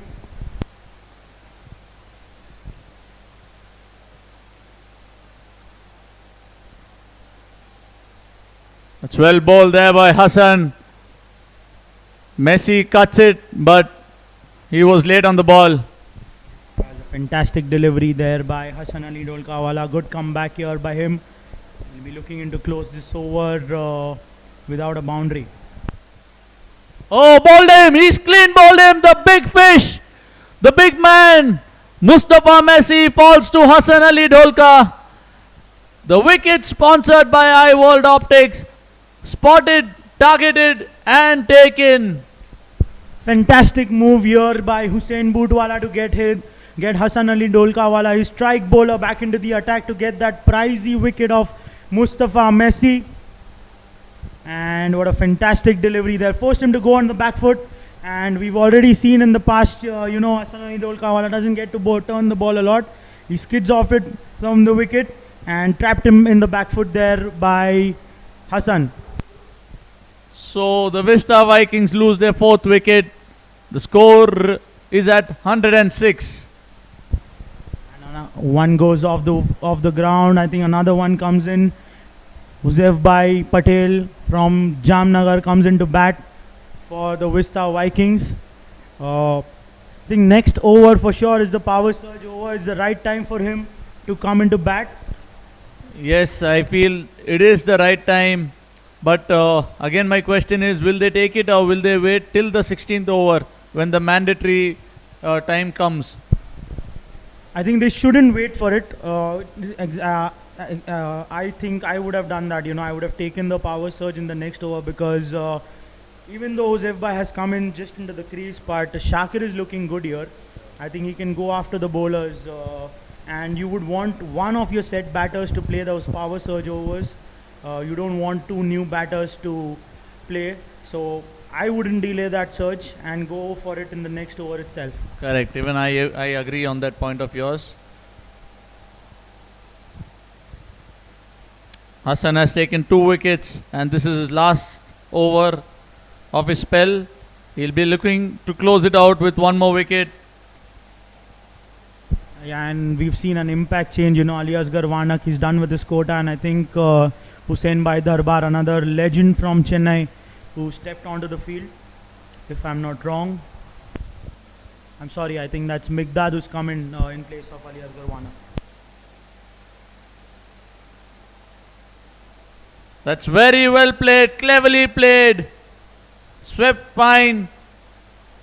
Good calling there this time. No confusion, just a single. But that was a risky shot first up. What do you think, Hamza? That's something that you get, with Huzef Bhai in the team. He likes to come across the wicket, and it's quite confusing for the bowlers as well. It just takes them off guard as to what line they need to bowl. but he's quite dynamic in that sense, and he backs himself. That he can play those deliveries from the middle and leg. That's area. in the air, but very well placed in the gap for a single. That's the end of the spell for Hassan Ali Dholka, conceding 23 runs, 24 runs, and taking 2 crucial wickets. End of great spell here by Hassan Ali Dolkawala, and there's some discussion going on whether the power surge needs to be taken, but looks like they won't.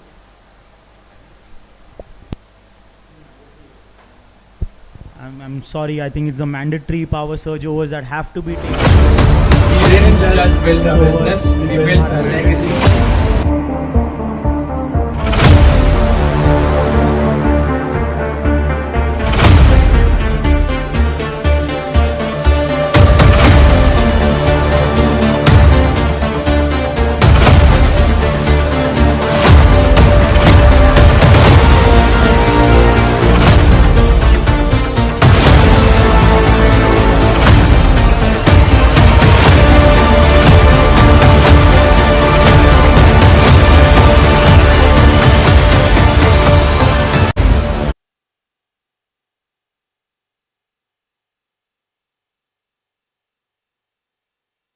You cannot bowl anything full.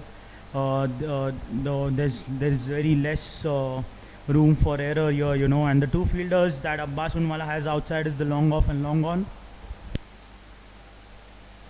That's well bowled to his field just for a single towards long off, which brings Uzef Patel on strike. What do you think? He'll try playing those cheeky shots? Yeah, I think that's how he likes to get off the strike. He's a very unorthodox batsman. He likes to paddle sweep, go for those cut shots in order to get himself going in the start of the innings. Look where he's taking his guard. As we spoke earlier, Abbas Unwala gets a lot of revs on the ball, and Joseph by asking for the white ball. No, he's taking his guard outside the off stump. Yeah, and that's what the umpire suggested, that you're already standing close to the off stump itself. The guard itself is on the off stump, so can't give that away. That's powerfully punched down the ground. Oh, what a stop! Must be a good football player, I guess.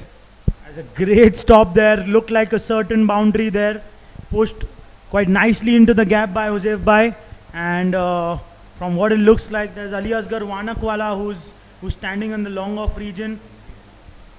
I'm sorry, I think that's Hatim Ranji who's stopped and saved 2 runs for the team. That shot, quick, just a single.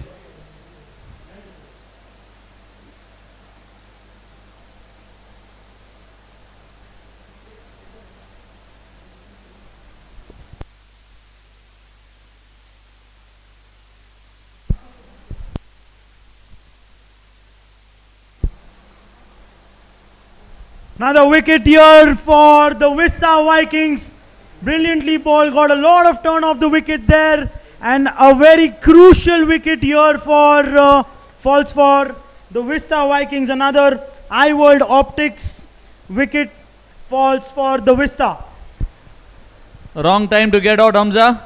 Yeah, I think it's the worst time to get out, considering they have another 8 balls of the power surge over left here, and they would have wanted Shakir to stay there till the end, because his job was not just the power surge, I think, to get the team over the line after the 20 overs itself, to set the competitive target. And they got a big wicket here. Some fantastic bowling there by Abbas Unwala. And I'm sure Shakil will get a huge round of applause from his teammates. He's played a very good hand over here for his team, scoring 53 runs. But just when the team needed him, he's played a loose shot and got out.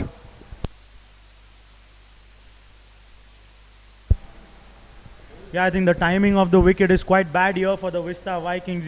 Just when you thought, he was taking the game away from the Seahorse Highlanders. The Seahorse Highlanders came back into the game, took a crucial wicket here, and this gets them back into the game here, Mustafa bhai.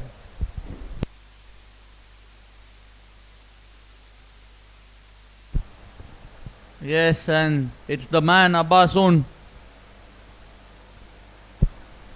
Just 4 runs of the power surge over. 5 runs make that 5. But a crucial wicket. What an over here by Abbas Unwala. Pressure situation, this pressure overs, crucial overs here. And he's come back after a poor first over. The captain has backed him. They've been good friends, off the field. They have been playing some tennis ball tournaments as well together. They've seen each other for quite a long time.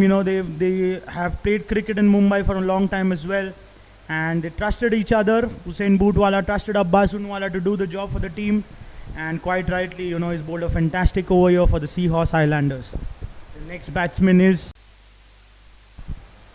How much do you think will they get in the last 5 overs? Another 50 runs from here? Looks difficult. All depends on how Jose Bhai gets going here. I think if he gets going, they can manage to get in 60 as well. But... we've seen a momentum shift here for the Seahorse Highlanders. They've come back well again into this game. And anywhere around 145, 150, I think the Highlanders would be happy to chase that target.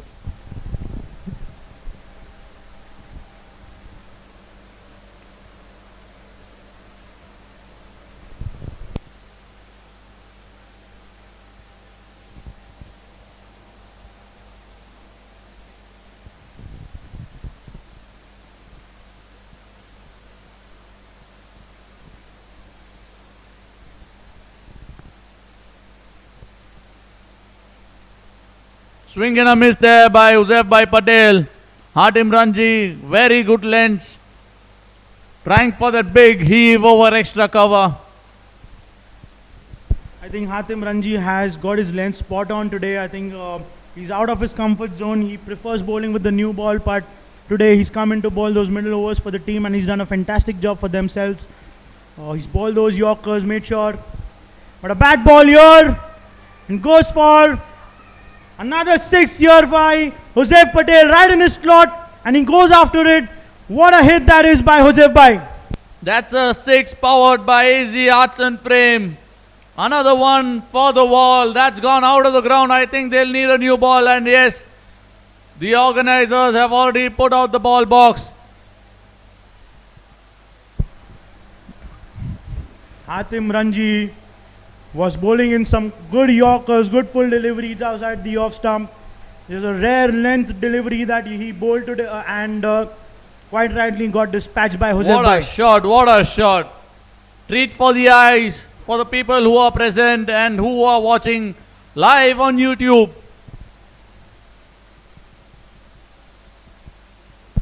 If Jose Bhai gets going, I think the Vista Vikings are looking good for an excess of 170 runs as well. Some confusion there by the umpire and the batsman.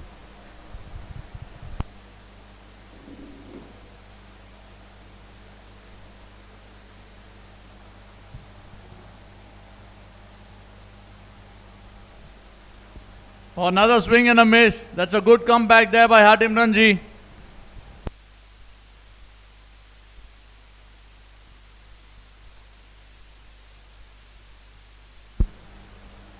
He's come back well after being hit for a massive 6. Has been a good comeback here by Hatim Ranji.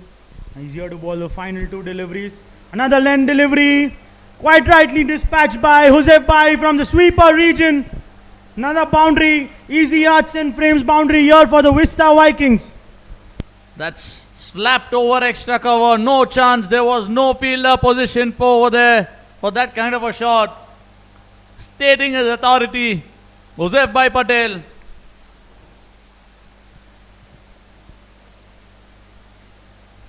On the pass, huge appeal and given. Joseph Bhai not happy with the decision and immediately goes for the DRS. Let's see what the decision holds.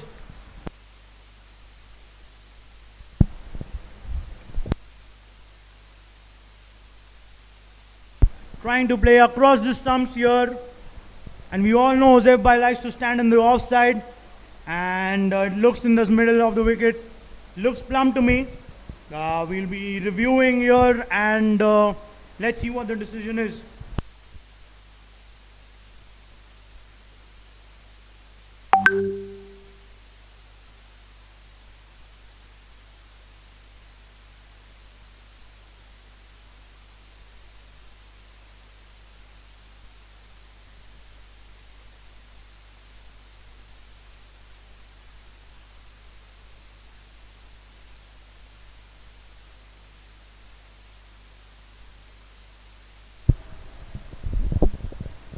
Waiting for the decision.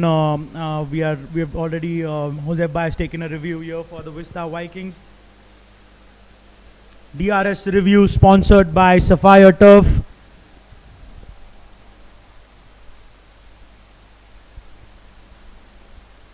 Under the Sapphire lens.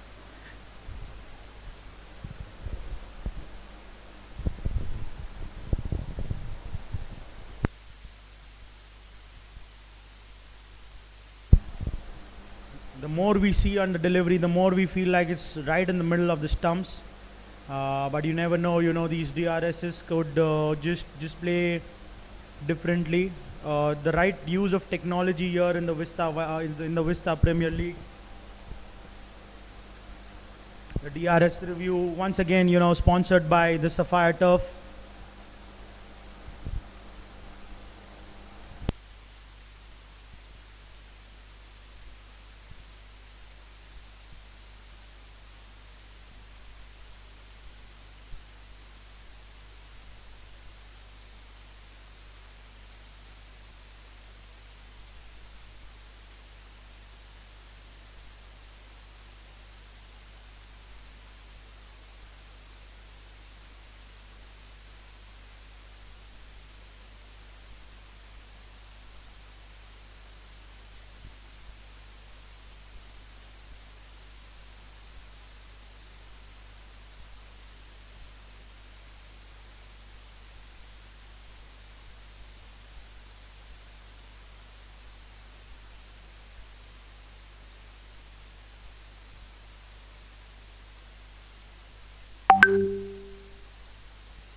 Waiting for the review, and we should expect a call in any moment now.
Seahorse Highlanders, owned by Hussein Bootwala and Adil Fateh. I think we're missing Adil Fateh here. He's not there in town here to witness this contest between the Vista Vikings and the Highlanders.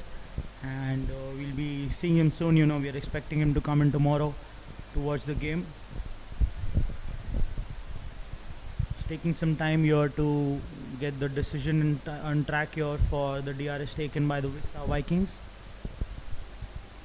But this would shift, this wicket would shift a lot of things for the Vista Vikings.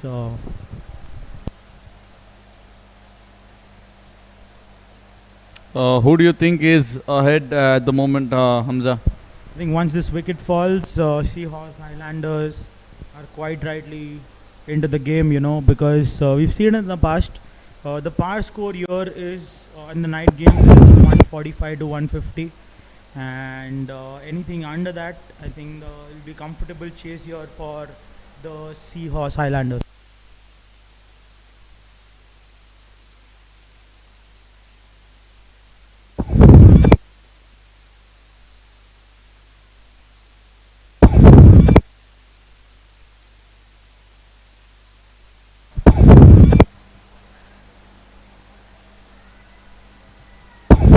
And the decision is here. The DRS sponsored by the Sapphire Club, and it's been given out. Another wicket falls here. Another iWorld Optics wicket falls here for the Vista Vikings.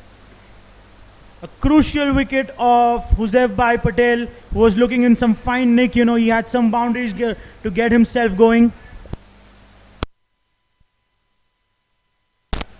The Highlanders looking very happy. The captain looks confident. The players smiling. The confidence is high after that wicket of Joseph Patel. Yeah, they should be, because we've seen it in the first season. Joseph Bhai has come in under such situations, and he's taken the game away for the Seahorse Highlanders that he played, the franchise that he played in the first year. And a very crucial wicket here for the Seahorse Highlanders.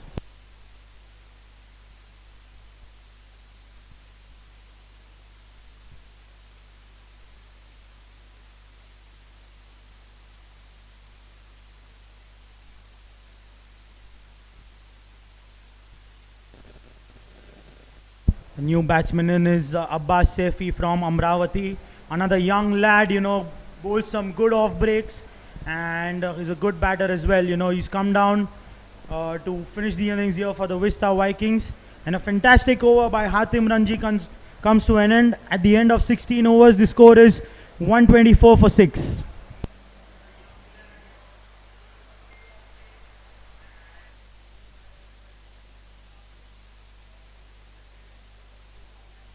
It's been a great comeback there.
Catch by Hussein Godra. I think they've been outstanding in the field here, the Seahorse Highlanders.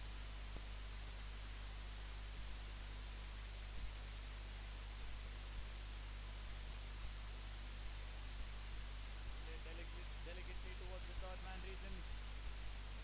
Risky single, but in difficult for these two new batters to come in and get going from the start. So it'll be difficult for them, but they look to get in a few singles before they can start going. That's in the air. Fielder coming under it. This should be taken. Oh, that's a brilliant take. What a catch there by Shabir Electric. That's a catch by iWorld Optics, powered by iWorld Optics. Laser focus, and he's got his man. Abbasun gets another one. What a brilliant catch there. I think more than Abbasunwala, that was Shabir Electric Wala's wicket. He had a lot of ground to cover, managed to keep his eye under the ball, and what a fantastic catch towards the end. I think, as we spoke before, the Highlanders have been outstanding in the field, and it has been backed here by Shabir Electric Wala, has been one of the best fielders in the Mumbai circuit, and what a catch that is.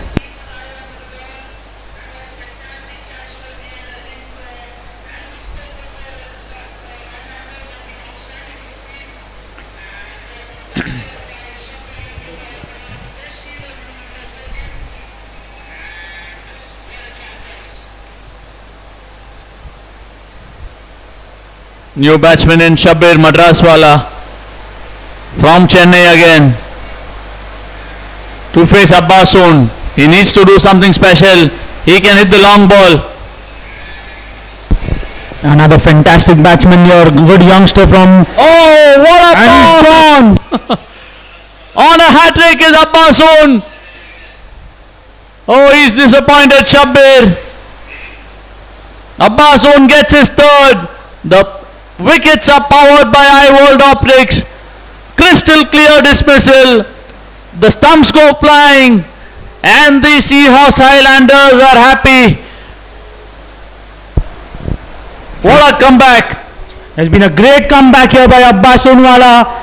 Straight, quick, and on the stumps. That is what you expect towards the tail-enders, And he's been a fantastic comeback here by Abbasunwala, who's managed to pick his third wicket here for the Highlanders. There are higher chances the Vista Vikings might not even play the 20 overs allotted to them.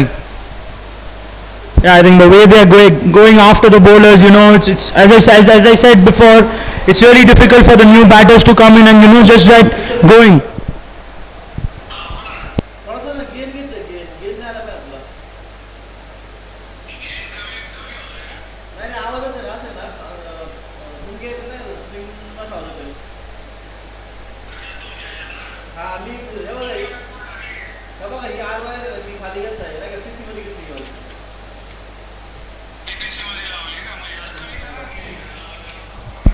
We have the owner Abdul Qadir Rangwala, who's coming to bat for the Vista Vikings.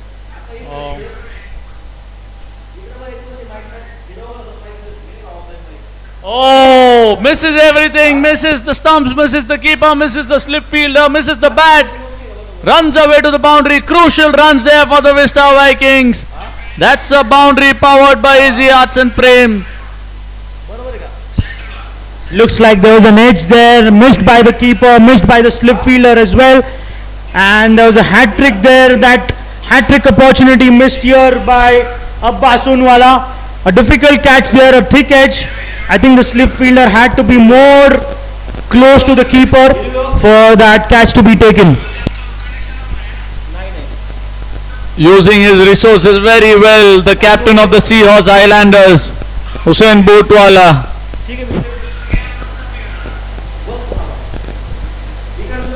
And we are towards the end of the 17 overs. The score is 126 for 8.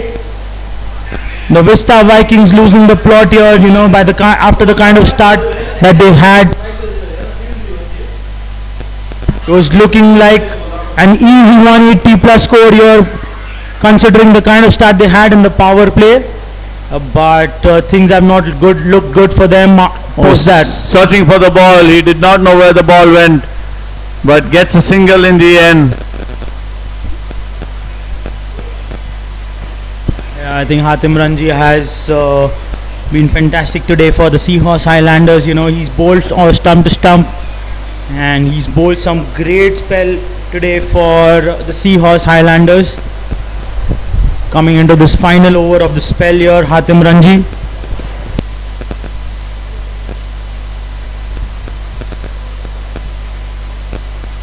Swing and a miss. Dot ball. Yeah, I think the Vista Vikings have used their owner to ask him to come into bat. Plays a lot of domestic cricket for his teams in Mumbai.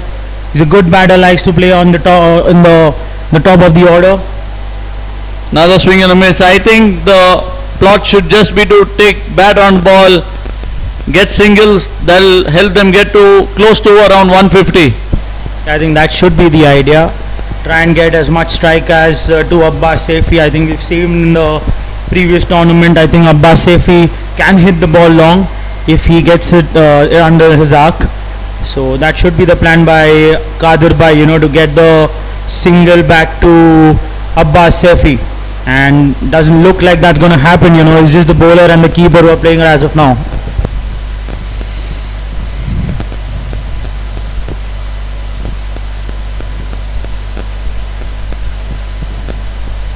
The umpires are doing a tremendous job, not an easy job, standing throughout the day.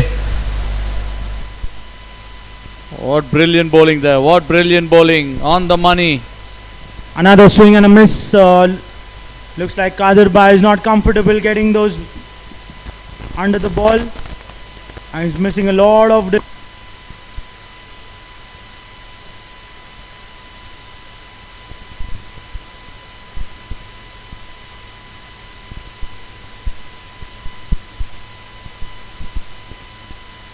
by Hatim Ranji, just gave away just a single here, and what an end to his 4-over spell. At the end of 4 overs, he's taken a wicket and conceded just 24. And at the end of 18 overs, the score is 131 for 8 for the Vista Vikings. Great stuff, great comeback there by the Seahorse Highlanders. I'm sure they feel it's in the pocket for them.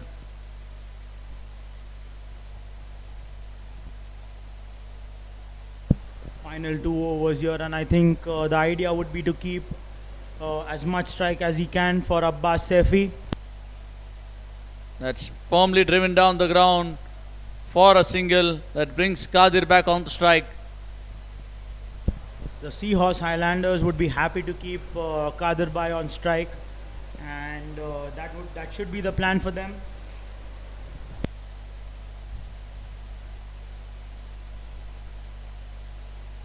That's well played there by Kadir Bhai.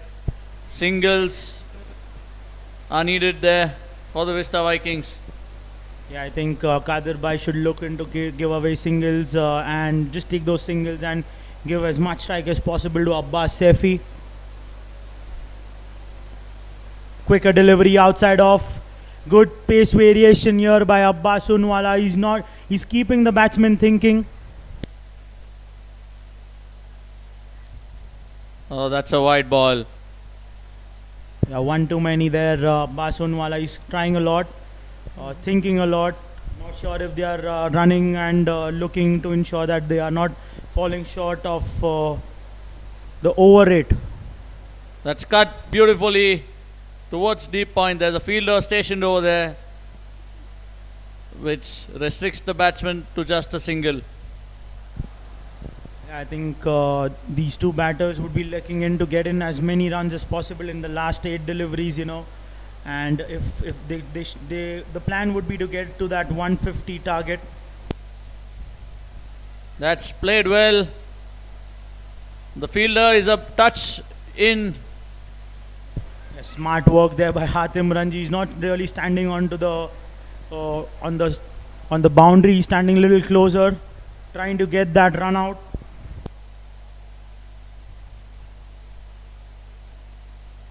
That's more flighted. Oh, beautifully bowled. Oh, this could be close. The batsman did not know that the ball was there with the keeper itself. Another good over by the Seahorse Highlanders, and Abbas Unwala ends his spell.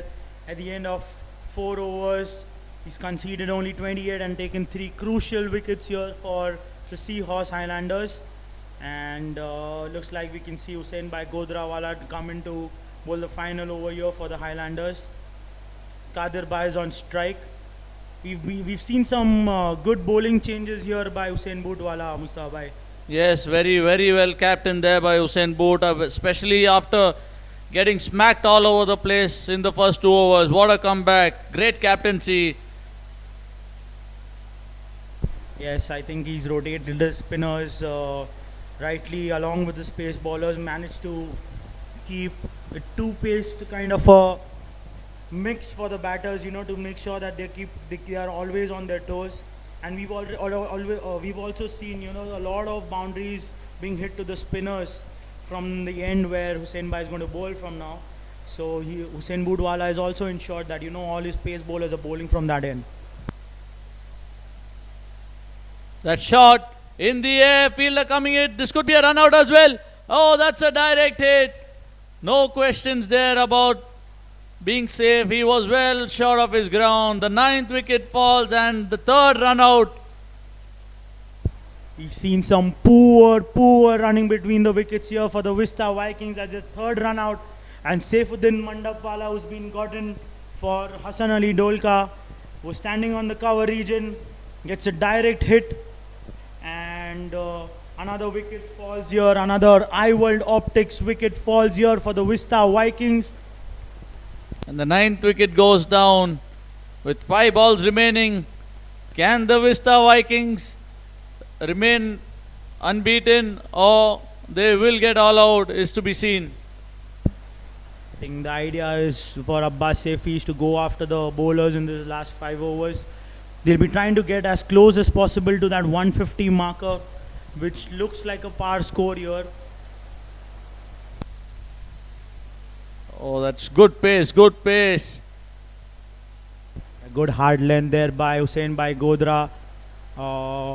He's got some good pace as well, good shoulders there. He tries to bowl in those quick hard lengths here for the Highlanders towards the end of the innings.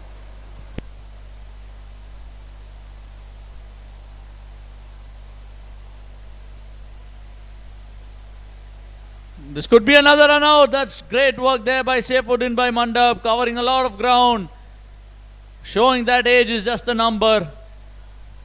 Yeah, another legend here coming from Rajkot.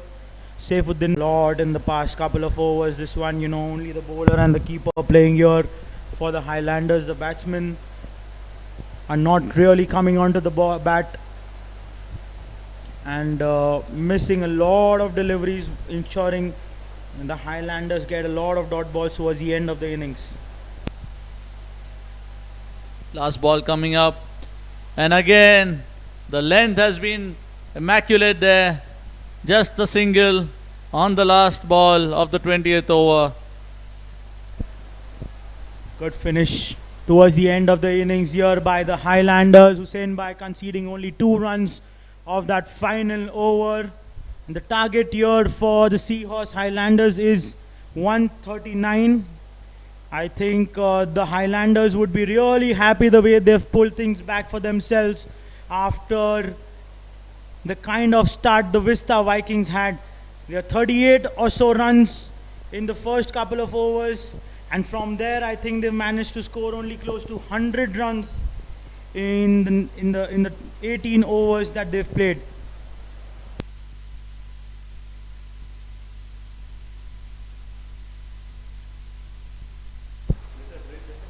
There'll be a short break here, and we'll resume from the innings for Highlanders.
and the Seahorse Highlanders.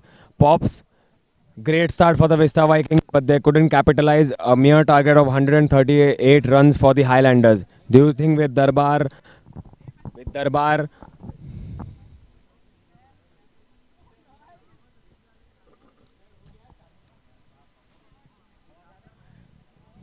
do you think with Hussain Darbar, Boot, Shabbir, and of course Hussain Godra and a few Abbasoon and other hitters to follow, this is going to be an easy chase? Uh, I think they should be able to chase it quite easily considering the batting lineup which they have. They have lefties as well as they have righties, so it shouldn't be a problem. In fact, they'll be looking to get that 10 over bonus point first, and after that, they will definitely go for the kill. Okay. So Goa, looking at the conditions, do you think dew is coming in? Yeah, I think we've seen some chilling atmosphere here in Lonavala, and there's some dew as well. So it's going to be very difficult for the bowlers, to hold on to that target. But we never know. I think cricket is a funny game. Some crucial wickets on the top here for the Vista Vikings, and things could look different for them. Pops, what do you think is going to be the game-changing moment for Vista Vikings if they have to defend this total? I think wickets in the power play. Like they need to get Hussain Darbar out. The lefty, he's an aggressive player. He'll look to play his shots, and I feel those Boot, Bori, and Hussain, if they are able to get them out early in the first 4 to 5 overs, they can get a grip back on this game. So, looking at the first innings, Goa, the dismissal of Abbas Mandap, unlucky dismissal. How costly would that be for Vista Vikings? I think it was a game-changing kind of a moment there for the Vista Vikings, because the plan here for the Vista Vikings was to ensure that, Abbas Mandapwala stays on the wicket from one end and everyone else around them plays dynamically. So that wicket was quite crucial, and it helped the Seahorse Highlanders to get back into the game. Okay. Final question. Bonus point predictions from both Pops and Goa. I think they'll get it. Seahorse Highlanders are going to get the bonus point. Pops, you also reckon the same? Same. They'll win with the bonus point, is my gut feeling. Lovely. So that's it from the mid-innings analysis. Both our Pops and Goa think that Seahorse Highlanders are going to chase this down quite easily. Second innings about to start. Let's wait and watch. Thank you so much, everyone.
So we are all set for the second innings to begin. The run chase. Vista Vikings need 139 to win. The Seahorse Highlanders need 139 runs to win in their 20 overs. The two openers, Hussain Darbar and Hussain Boot. Dynamic duo facing the bowling of Vista Vikings.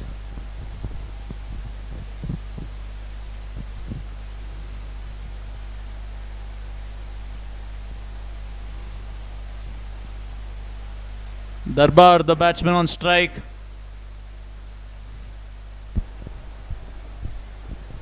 Sabai, what do you think about this opening partners? You know, they already have another opener in the dugout for the Seahorse Highlanders, Shabbir Electric. But they've stuck with Darbar, another legend from Chennai, and Hussain Bootwala from Mumbai. I think Hussain has played a season in APL with the Highlanders, so there's a really good rapport which he has with Hussain Boot. So the camaraderie which they share, I think that is the reason Boot has opted for Darbar. Bowling the first over, Mohammad Daginawala bowled some good outswingers here to the left-hander and some in-swingers here to Hussain Boot. So we had a test match organized by the Night Sports, and Mohammad Daginawala got Hussain Bootwala out twice in both the innings. So it looks like a good matchup here. What do you think, Musabai? Yes, surely. Looking forward to this matchup. The captain from Seahorse Highlanders facing Mohammad Daginawala. Mohammad Daginawala from Surat likes to get the ball back into the right-handers. Good in-swingers and bowls with some decent pace. A tricky start here for the Seahorse Highlanders. They would like to look out the new ball. It's well bowled, well played. Good single. Good close single there. Yeah, This good. reminds me, even the Vista Vikings were running just the same way as these two guys are. There's a good call by Hussain Bootwala, early call there to Hussain Darbar, and nicely responded there by Hussain Darbar, who was looking for that single as well. So good running between the wickets, and the Seahorse Highlanders are off the mark on the board. They've got 2 runs of the first 2 deliveries.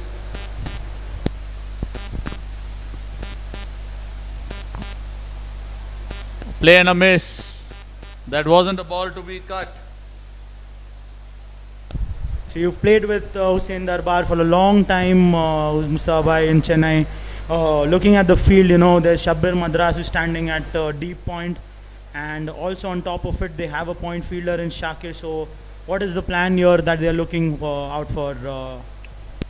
Hussain is very strong on the off in the initial overs.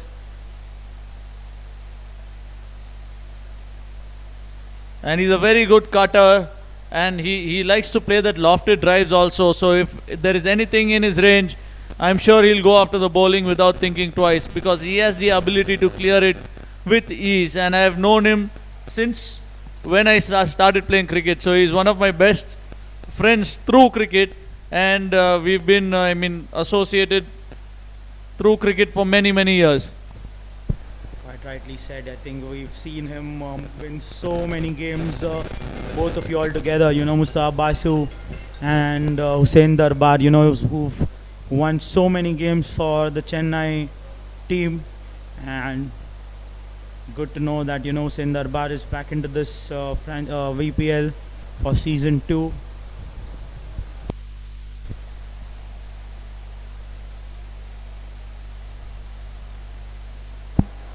Have a deep mid wicket in place and a deep point in place for Hussain Darbar. That's a good first over there by Mohammad Daginawala. His family has come here to support him, and I am sure they'll be happy with what he's bowled in the first over. Not giving any sort of width to Hussain Darbar, which he likes. Yeah, I think he's bowling to his field. You know, we have that field in place for Hussain Darbar, and they're forcing that mistake. And this is a good, fantastic over from Mohammad Daginawala, the first one. There's some discussion going on there for the Vista Vikings, or whether who should be bowling the second over. I think these are the issues, with the low scoring, low target here. There's a lot of discussion going on within the camp. It looks like Mustafa Sadikot is the man to bowl the second over for Vista Vikings. Mustafa Sadikot, another right arm seam bowler from Jamnagar, who's had a good couple of franchise tournaments in the past, and will look to grab in on some wickets. He's not someone who relies on a lot of swing, but he does get a lot of seam movement off the wicket. Good tight lines is what is expected of him. Quite a number of players from Gujarat playing for this franchise this year, Hamza. Yeah, we've seen a lot of Gujarat players, from different cities registering for this tournament. And that's a good ploy. We've seen it in the past. They've won a few tournaments as well, this Gujarat sides, and they've come in and registered for this tournament. Oh, the batsman, yes, and wide given there by the umpire. Hussain Bhutwala missed on that opportunity. They don't have any fielders in the third man or point region. Abbas Mandawala now does take the third man behind, and looks like Hussain Bhutwala missed out on that opportunity, but the ball was quite wide to go reach out for it.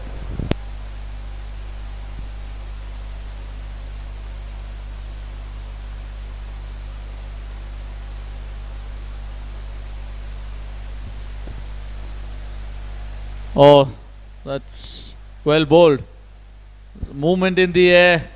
Hussain Boot is showing. Hussain Darbar, there was some movement. These low scoring games are quite tricky, Sometimes the batters tend to get into the shell, try to see off the ball in the start, and then, it's too late then trying catching up. That's ease through backward point. Very well played there by Hussain Boot. Another easy arts and frames boundary here for the Seahorse Highlanders, and getting off the mark for the Seahorse Highlanders here is Hussain Bhutwala, the captain. Starts off with the boundary. Good shot from the point region. He's not got his rents right here. Sadikot, he's bowling too short outside off, and Hussain Bhutwala has capitalized on that wicket, on that short ball.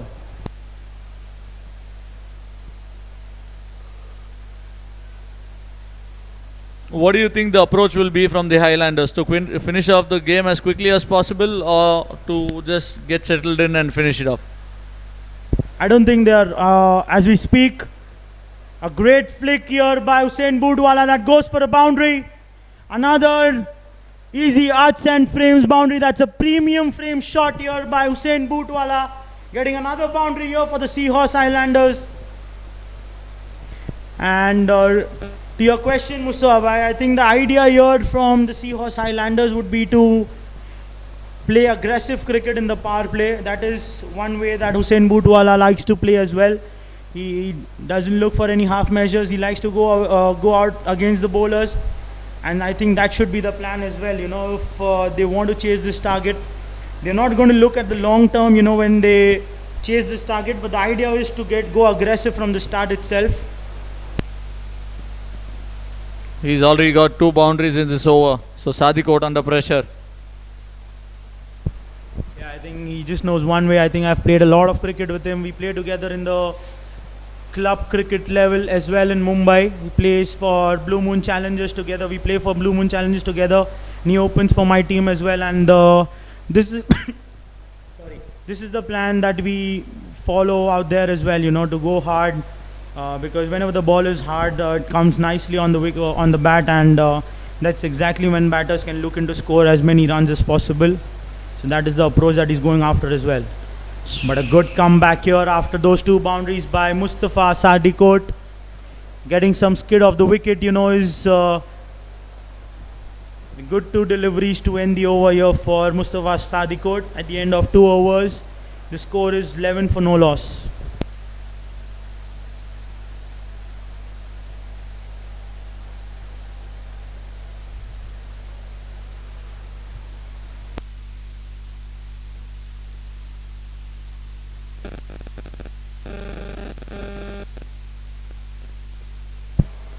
It's quite surprising here for me. I think I've seen, we are seeing Hussein Saria, who's sitting in the dugout. We expect him to get onto the field to bowl for sure.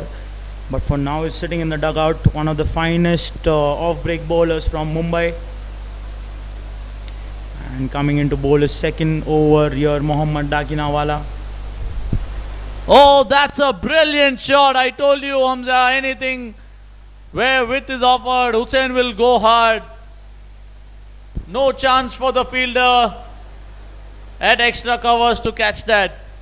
It's a fantastic easy arcs and frames boundary here by Hussein Darbar. What a cover drive.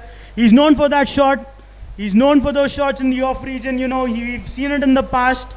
If anything's over pitched to him, you can just go around and collect it from the boundary there.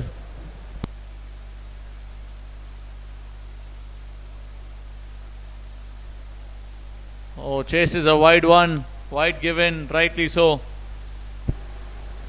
As we see, I think Mohammad Daginawala is getting some movement of the wicket. He's trying to bowl those outswingers here to Hussein Darbar, but he needs to get closer to the stumps if he needs to be effective in any manner. You know, if he's going to go or give any width to Hussein Darbar, he's going to milk it.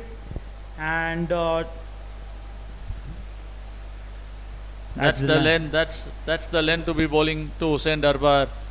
Hamza, the evenings are a bit cooler over here, so will there be some extra swing in the air?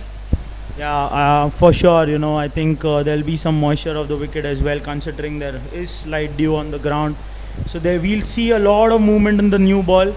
But as and when the ball gets old, I think it gets easier for the batsman to go after the bowlers. So it's just the initial overs that the batsmen need to look out for, and then you can go all out for them. Another short ball pulled away there by Hussein. The fielder does well to cut it off, but nonetheless they'll get 2 easy runs. That's not the line that you'd be looking to bowl to Hussein Darbar in the power play specifically. Although they have that deep mid-wicket player in place for him, but he needs to get that purchase of, if he wants to get any purchase of the wicket, he needs to bowl a little fuller and on the stumps.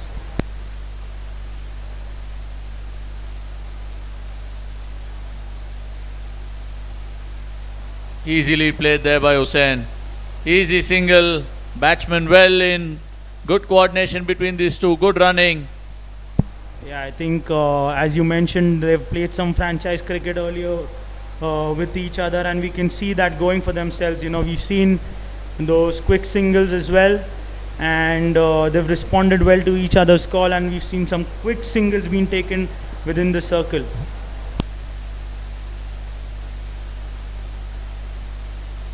A good steady start here for the Seahorse Highlanders. They'll be looking to get those wickets in hand for as much as possible, you know, in order to get that target being chased comfortably.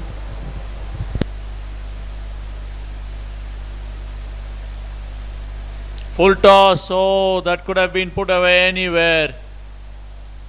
But a single in the end. Good fielding there by Ibrahim Bamal, closed in quickly. There's a quick single though taken by Hussein Bootwala. The direct hit would have been a close call here. But a nice juicy full toss miss there by Hussein Bootwala.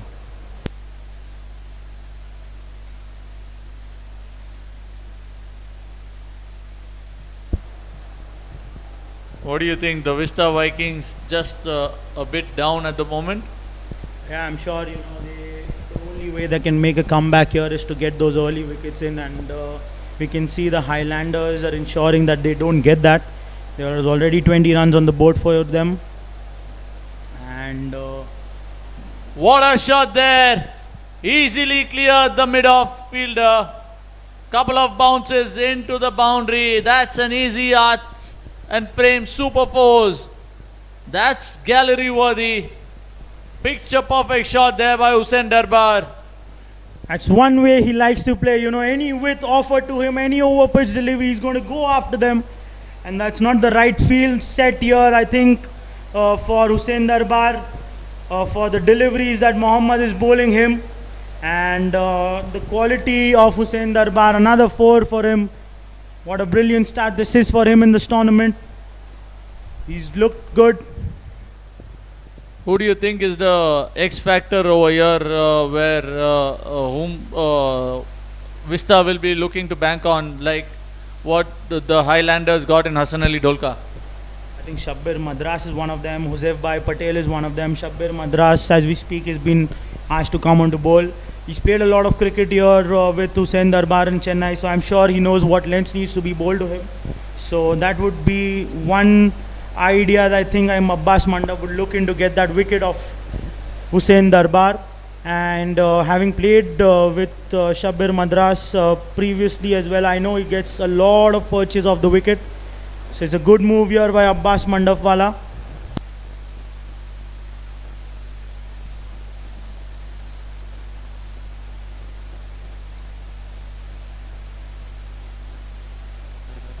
$115 needed of just 1 or 2 balls, well within control, 10 wickets in hand. They're going with 8 runs per over here. The required is 6.76. Charging down the wicket, Hussain Boot. Oh, wide given. Not happy with that call, Shabbir Madras. What do you think, Hamza? Was that a wide? There's a close call there by the umpires, close to the line. And the bowler looks unhappy with that decision. But nevertheless, a wide given by the umpire. We have to stick with it. And it's a close one. Hussain Bootwala eyeing the mid-off and covers region. Another easy single there. Played with soft hands. Singles. They are chipping away towards the target very steadily. This righty-lefty combination is also taking a toll on the bowlers as of now for the Vista Vikings. They're not getting the lengths right to the other batter. It's taking some time for them to adjust on their lengths, and it's resulting in some bad deliveries out here. So again, Shabbir Madras, I think this will be a good matchup, considering both of them are part of the Chennai team and have played a lot of cricket together as well. So a good matchup here. I think Hussain Bhai knows a lot of Shabbir Madras and vice versa. So I think there's a good field set by Shabbir to Hussain. He's kept a deep sweep up and a deep mid-wicket kind of a fielder. great delivery. The ball coming into the stumps. Misfield. Going for the second. This could be close. There's a close call. Good throw from deep by Sadikot. And a rare misfield here by Ali Asgar Magrul, and conceding those 2 runs. If the Vista Vikings need to defend this total, they need to ensure that they are not giving away these easy runs to the Seahorse Highlanders. On the other hand, the Seahorse Highlanders looking quite comfortable here with their opening stand.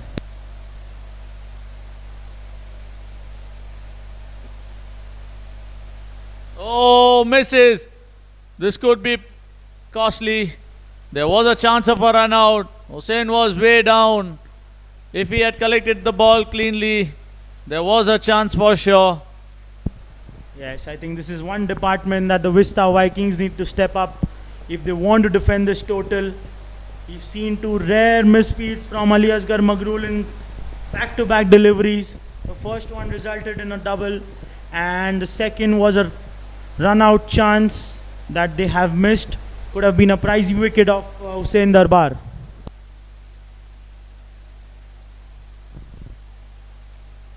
Well bowled, well played. Pierced the gap towards the boundary. No chance. That's a easy Arts and Prem's fine 4. That's a beautiful shot. You should frame that beauty.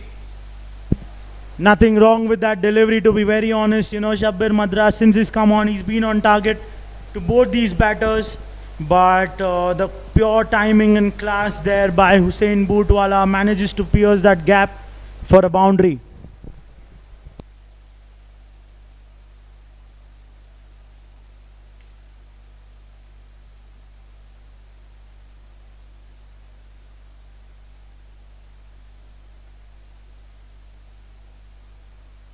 That's driven. firmly, but there's a fielder over there. Sadiko, the man, cuts it and just keeps it to a single. Good start here by the Seahorse Highlanders. They're cruising here.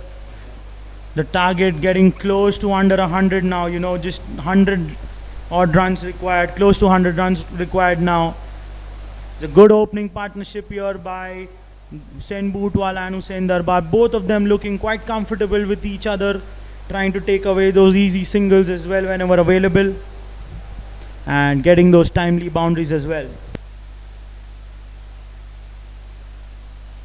On the money, that's the length. Shabbir Madras has to bowl to Hussain Darbar. Very watchfully played. Yeah, rightly said. I think apart from that that boundary that he got off, he's a fantastic over here, bowled by Shabbir Madras. It's looked good, these young guns, coming into this tournament. They've looked good, whether it's with the bat or with the ball. The youngsters have looked quite promising and are there to match up with those at the top level. Another bowling change here for the Vista Vikings. Who are the spinners in the Vista Vikings team, Hamza? I think Hussain Bhai Saria is one that I know of. Musa Bhai. I'm not sure about who else might get an opportunity to bowl. But they had Moiz Latif ji, who's again part of the Mumbai circuit for a few years now, who's unfortunately couldn't make it to the tournament. So I'm sure that Vista were looking for another spinner as a replacement, but they couldn't find one. Abbas Saifi, I think that he's one of the best young spinners, off-break bowler, who's really good. He's come out really good in the past year, and I think he's come into bowl as well. I think we're looking forward to Abbas Saifi into this tournament as well.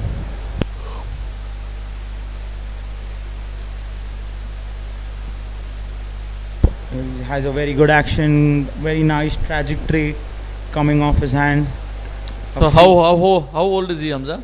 I think he's somewhere around 20. I think he had a fantastic under 23 tournament as well, and few franchise tournaments as well in the past.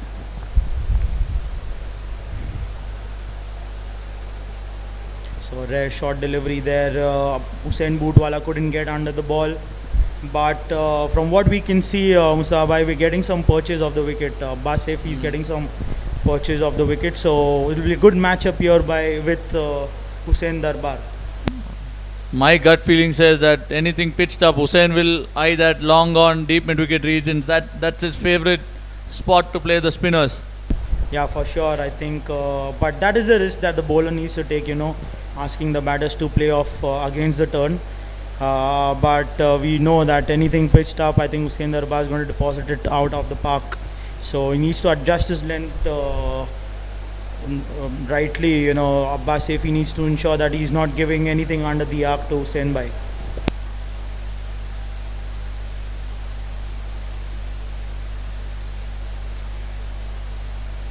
That's cut brilliantly.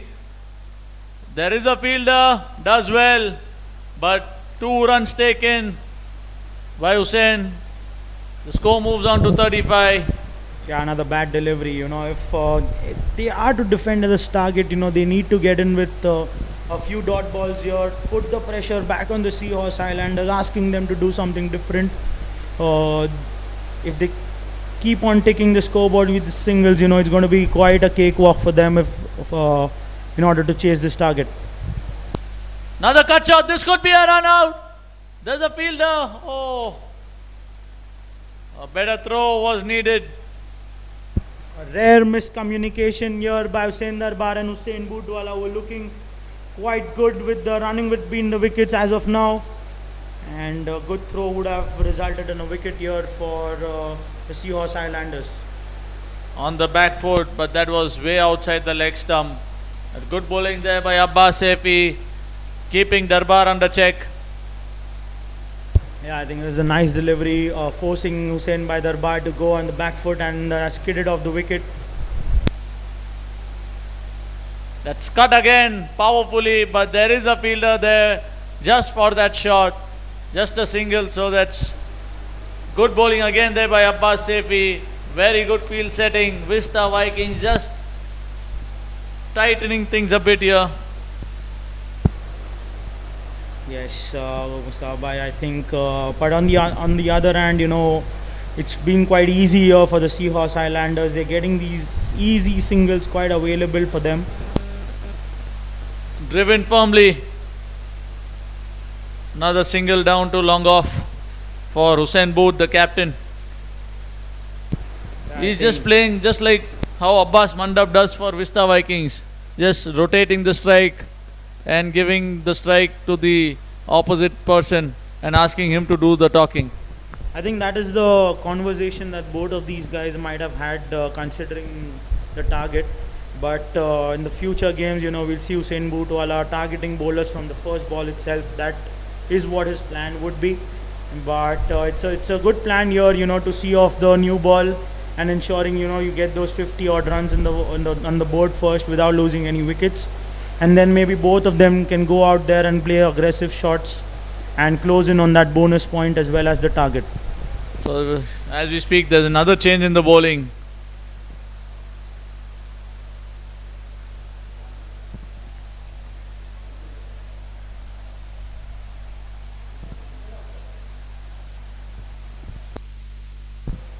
Joseph Bhai Patel has been asked on to do the job for the team. I think another experienced lad that everyone knows of, taken a lot of wickets in the past, has been the strike bowler for a lot of teams.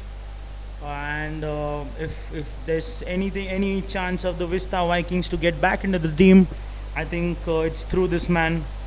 And I think Hussein Bootwala might know him from last year. I think they've played together, and he managed to take a lot of wickets for the Highlanders last season.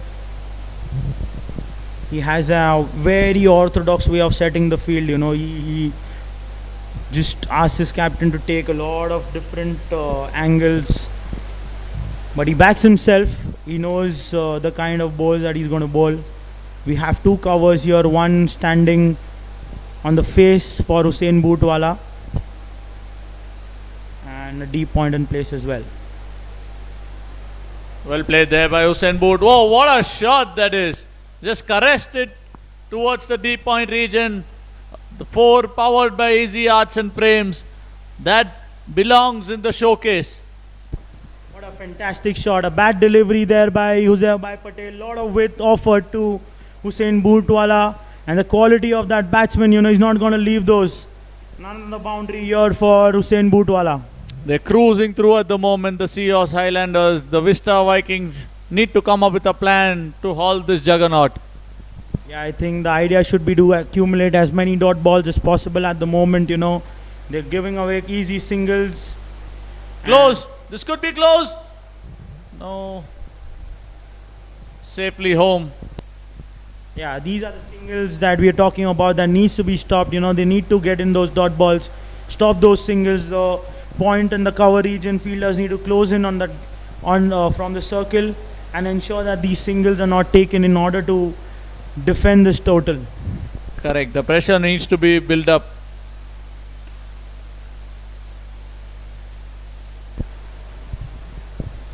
Hussein Darbar back into the strike for the Seahorse Highlanders.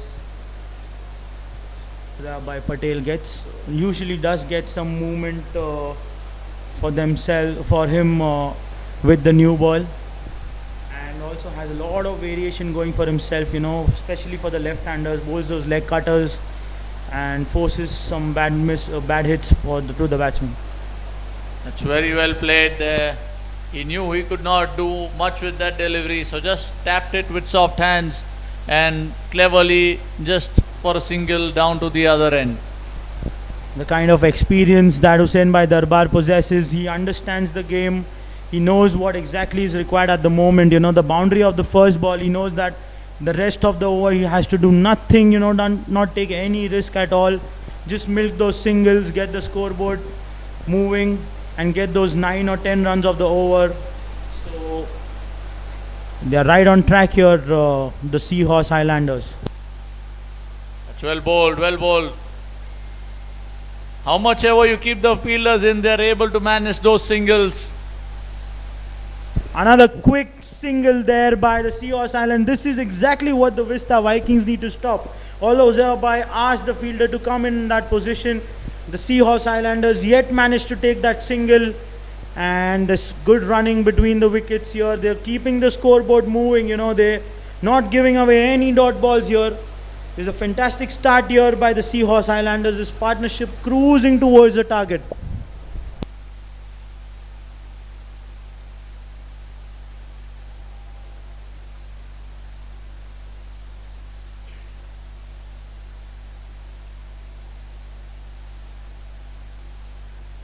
Well played. There's nothing to do for the Seahorse Highlanders apart from just take those singles, rotate the strike and build pressure on the Vista Vikings. The shoulders are already down. They need some sort of magic from some bowler over here to bring them back into the game. Yeah, I think they need some aggressive bowlers coming in. I think Hussain Bhai Saria was not, I can't see him on the field as of now, but he could be one of the options that the Vista Vikings could explore in order to get those wickets, Bowl some flighted deliveries. That's the only way they can force the batters to hit some fall shots. Apart from that, I think it's going to be a quite an easy chase here for the Seahorse Highlanders, the way these two batters are going. Very composed, very relaxed, the two openers. They know that they're doing the job pretty easily. At the end of 6 overs, the score is 47 for no loss. Abbas Sefi is back under the attack for the Vista Vikings. Having said that, Abbas Mandap is a very experienced player and a captain. 1 wicket over here and he can pull back the game with his skills behind the stumps. Yeah, that's something that he's relying on his bowlers. I think Abbas Sefi should look to bowl a little fuller. I think his last over he's bowled a lot of short deliveries, and Hussain Darbar managed to get a lot of singles towards the sweeper region. Misses that opportunity for a boundary there. Hussain Darbar, another short delivery outside off. You rightly said, Hamza. He needs to bowl a bit fuller.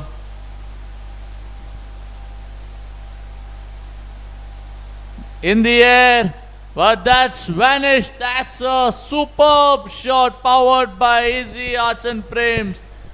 That's not a 6, that's an exhibition piece.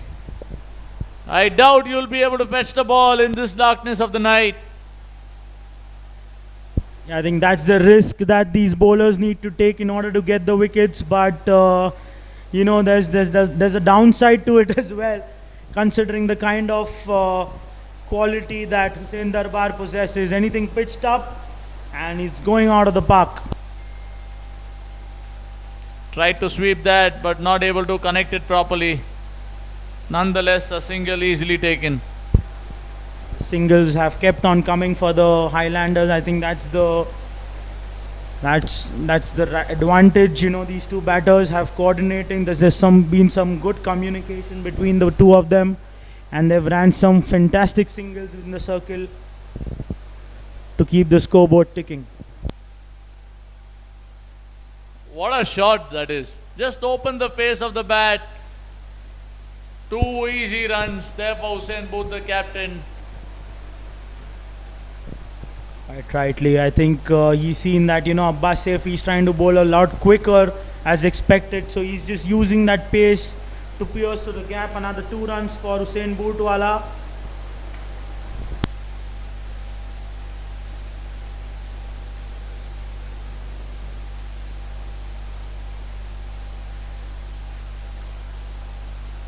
That's a boundary. An Easy Arts and Frames powered boundary. That's a premium framed shot there by Hussain Booth, the captain, leading from front. That was a full toss. Yeah, the fielder is not right in the place, standing where the sweeper fielder should be. They could have managed to get just a single, but what a fantastic shot there by Hussain Bhootwala. Full toss, quite rightly dispatched towards the boundary.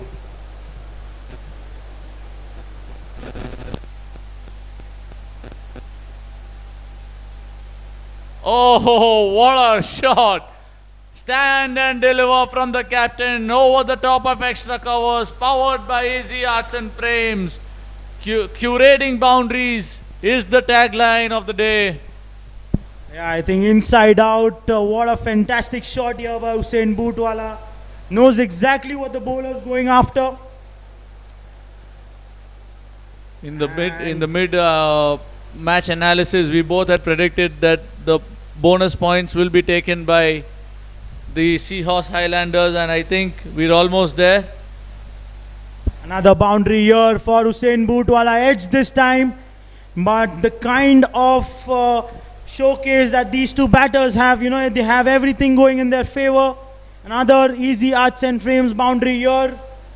That belongs in a showcase for Hussein Bootwala. What a shot that is.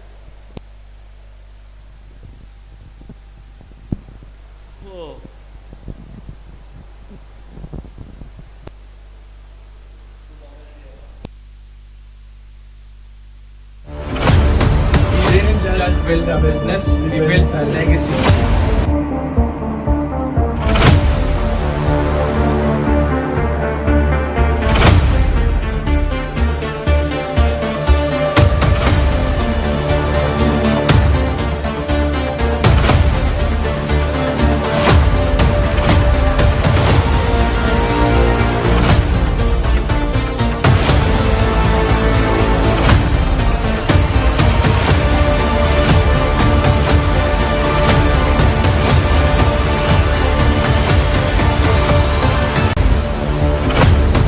We didn't just build a business, we built a legacy.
And at the end of timeout, we can see the Seahorse Highlanders almost going at 10 runs per over, looking quite comfortable. It's less than a run a ball now for the Seahorse Highlanders.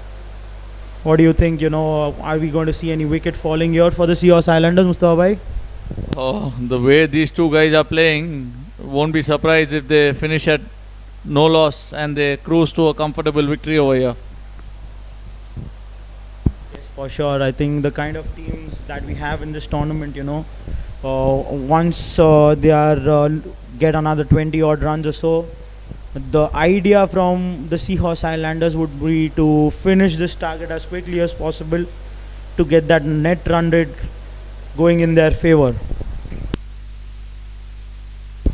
Coming into bowl is Mustafa Messi for the Vista Vikings. Pulled it away, looking for 2 runs. There should be 2. No, that's good work in the 30 yard there by Abbas Mandap. Bad delivery there by Mustafa Messi to start off with, drifting down the leg.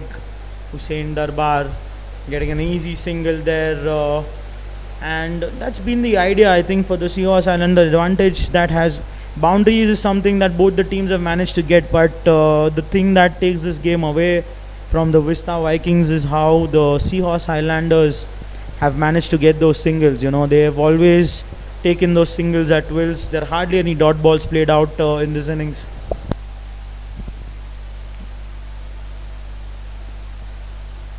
Rare dot ball. Yeah, I think that is the discussion that Abbas Mandapmala might have had during the timeout, and we can see that the point fielders are quite closing in, ensuring there's no single there.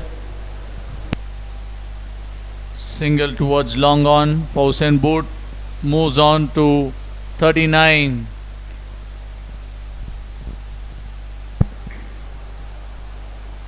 We have another spinner that I can recall of, Hussein Kathawala, who has joined in from Jalgaon in this Vista Vikings team, who's a good left arm spinner who can come into ball. What a cut shot there. Very strong over there, Hussein. Single taken. That is all what is needed from the Seahorse Highlanders.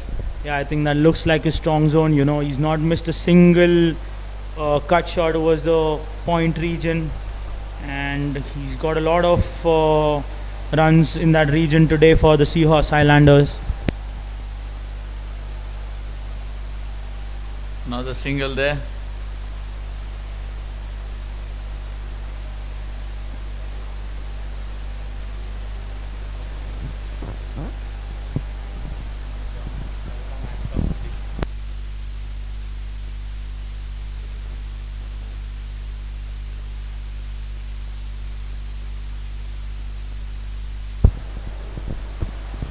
So Mustafa bhai, what do you think? Tomorrow we have the Blazing Bangers and the Unique Stars. That's in the air.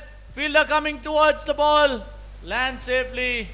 Oh, and he overruns it. 2 runs taken. Messi not happy with that. A rare miss hit there by Hussein Darbar.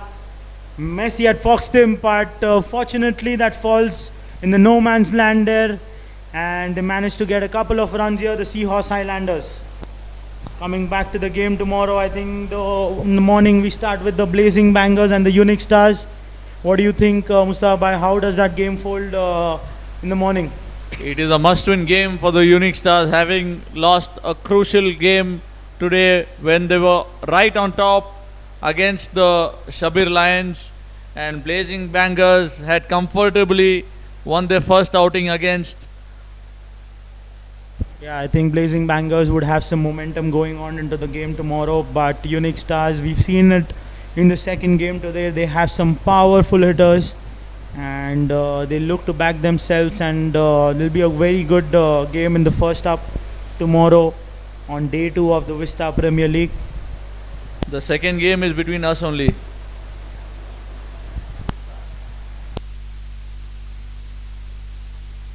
And the second game is Easy Strikers and the Vista Vikings. Easy Strikers will look to start the game, get some points on the board for themselves. Sabha, did you all manage to get the bonus point today? I think you all. Yeah, we got the bonus point today. Yeah, so I think they have already off the mark, but they need to get that win as well on the board. And Hussein Bhai Saraya has come on, as you were talking about. Yeah, I think he's one of the attacking options here for the Vista Vikings if they need to get in the wicket. Half tracker there. Slashed towards the boundary. Good fielding there in the deep. Wanted the second. Hussein Boot. That's some great fielding on the boundary there by the Vista Vikings. Keeps that down to just a single. But there was a half tracker bowled by Hussein Bhai Saria. I think he takes a couple of deliveries to get in track. I think once he's all set, he's got his arm sorted. I think he's a very good bowler and a good option to be used here in order to get those wickets. Hussein Darbar playing on 30, Hussein Boot on 41. 76 for no loss, 8.1 overs, chasing 136. It's another half tracker. Oh, hit hard there by Hussein. 2 bad deliveries here by Hussein Bhai Saria.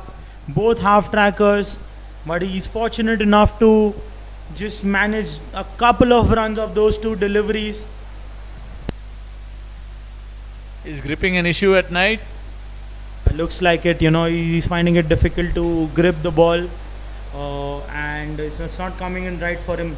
Oh, that's well bowled. See, another good run. Great coordination. so light on his feet, Hussein Darbar. We've seen it all this innings, he's so light on this field. He's always looking for those singles, always taking a start, something for the youngsters to look up to for running between the wickets. They've taken all the close singles from the circle. I think that's been the highlight of this innings, They've been red, or there haven't been any dot balls here for the Seahorse Highlanders. And both these batters have managed to get those singles quite easy. Oh, I think there is dew. Shabir just slipped over there. Yeah, I think we are seeing some dew getting accumulated on the field, and it's going to be difficult for the bowlers to grip the ball, considering there is dew on the ground, and the way these two batters are cruising, it's going to be a long day for the bowlers.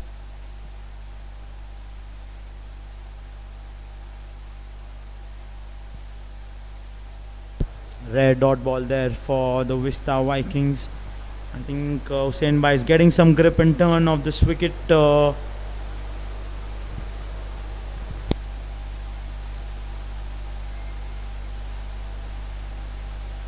Another half tracker. Again misses Hussein Boot. Oh, he must be disappointed with himself. Yeah, I think there's some magic here going on for Hussein Bhai. He's bowled 3 half trackers, and he's managed to escape all of them, getting just singles of them. Quite lucky there, Hussein Bhai. But the Highlanders wouldn't mind. They're cruising at the moment. At the end of 9 overs, the score is 80 for no loss. The highest opening partnership of the day. Yes, I think this has been the best opening partnership as of now for the day in this tournament. And what a knock this is for both these batters. They've looked so comfortable along with each other. They are complementing each other so well. They've managed to get those singles. There's hardly any miscommunication there, and they've managed to get those boundaries at the right time for themselves. Messi again into the attack. Very well played with soft hands by Hussein Boot. Moving on to 44. Yeah, I think it's some good temperament here by both these batters, ensuring that they're not opening the door here at any cost for the Vista Vikings to get a comeback into the game. It's cut powerfully.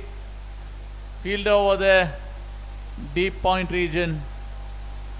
Single taken by Hussein Darbar.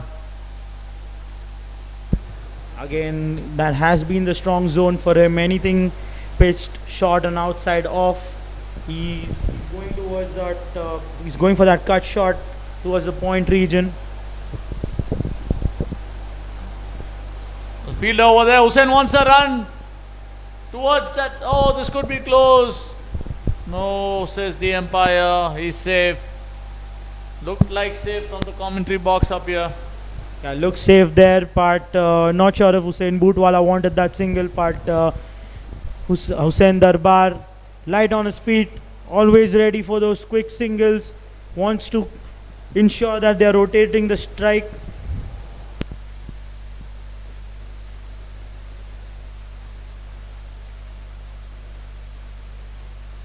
Another single. Great partnership here. Great understanding between the two. Yeah, I think it's really difficult for the batters as well as for the fielders, to keep adjusting their lengths, keep adjusting the lines, and for the fielders as well, to keep on running here and there, considering the lefty-righty combination for the Highlanders. Another single here for the sweeper in the sweeper region here for Hussein Bootwala. That is all they need to do. They need just 55 runs of 62 balls.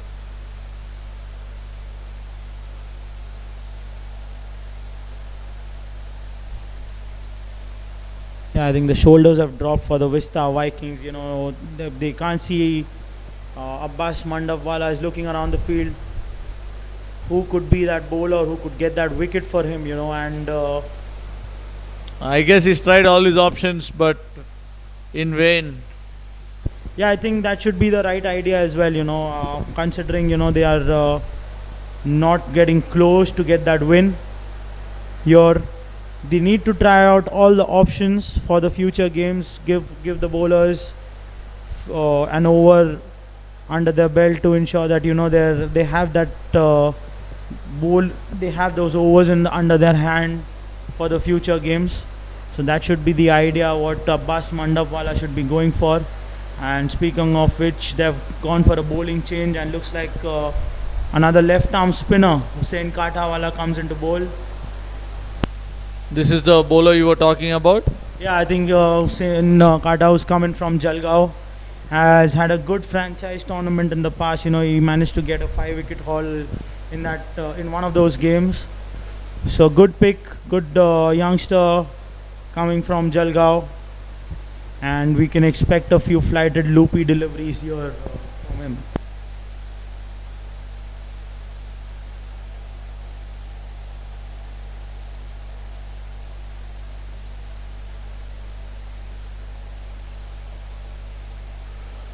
He has managed to get Hussain Bootwala out a couple of times, if I remember, in the past. He'll be looking to get a wicket here. That's a half tracker again. White ball. Too many loose deliveries by Vista Vikings. Yeah, the bowlers haven't looked like they've found the right rhythm today. Too many bad balls, too many bad half trackers being bowled today. Lot of width provided to the batters. In the air, no one over there. Just a single.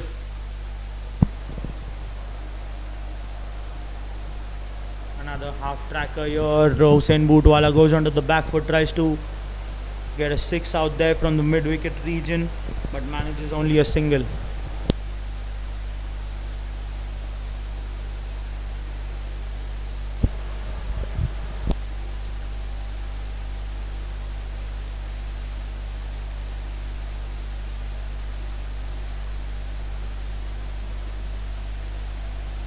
Pulled away. There is protection in the deep.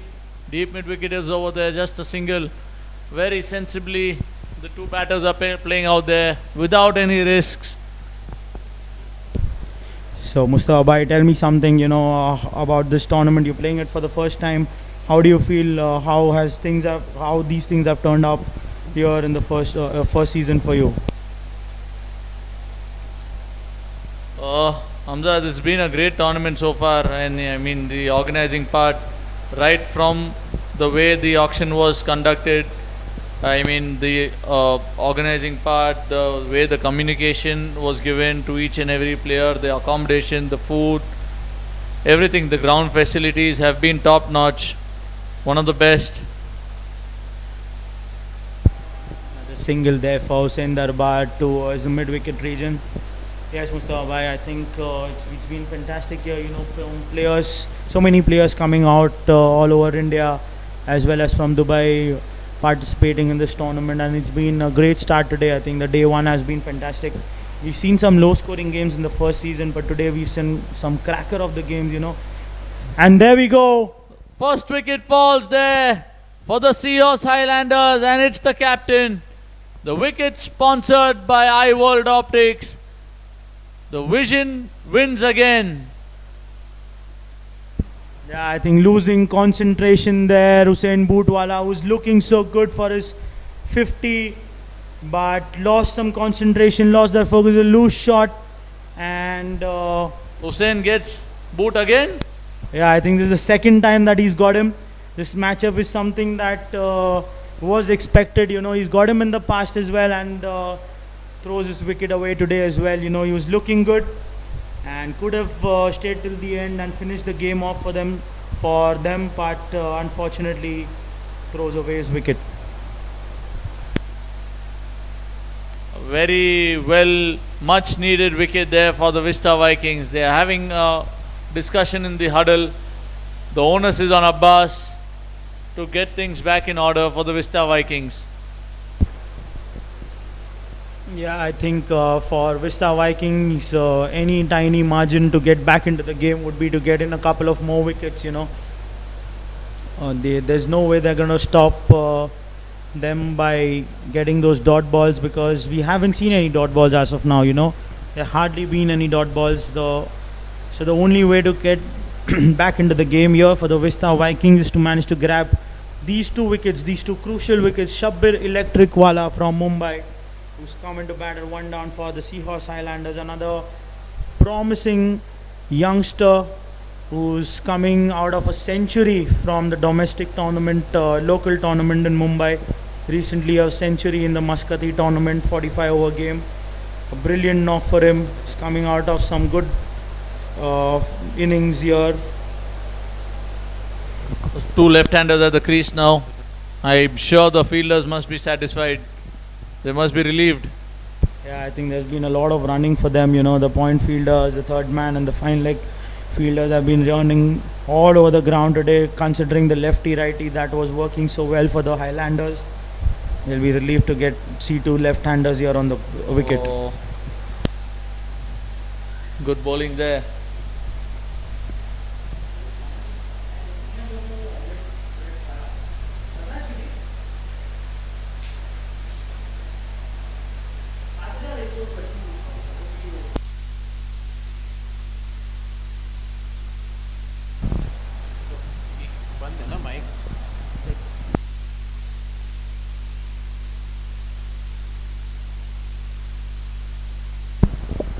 So we have Ali Asgar Chittalwala from Mumbai into our commentary box. Ali, tell me something about the game. You know, the Shabilans, how did it turn up? You know, how do you manage to get into wickets for the team? How did it turn up? Were you getting some purchase of the wicket?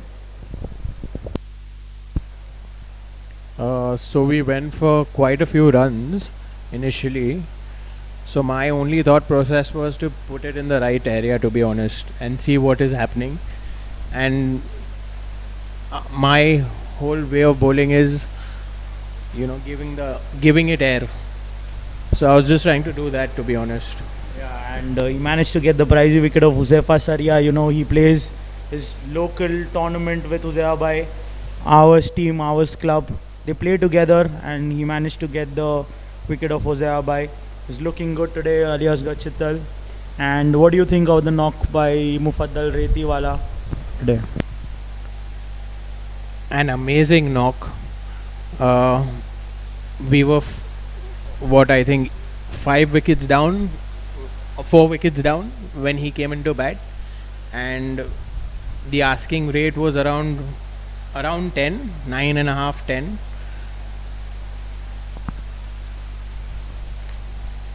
Considering that fact and that wickets were falling all over the place when he was batting from one end and he was holding his nerve, and then you came in and you all, you know, built a small partnership, and the nerve of that guy, the nerve of Mohammad Retiwala was like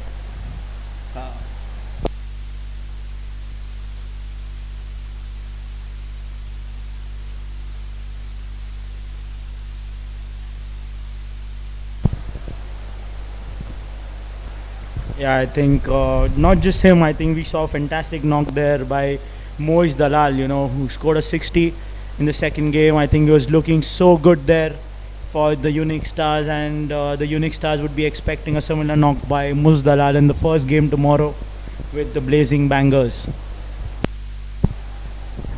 And rare 2 dot balls here for Mustafa Messi to Shabbir Electric. Shabbir Electric, you know, is looking to get his eyes set, and speaking of which, he gets a boundary here. Paddle sweep there by Shabbir Electric, picking up that bad delivery of the last ball. Easy arts and frames boundary here for the Seahorse Highlanders. And Shabbir Electric wala gets going in the Vista Premier League Season 2. The required run rate here, 5.25. It's looking like a quite comfortable chase here for the Seahorse Highlanders.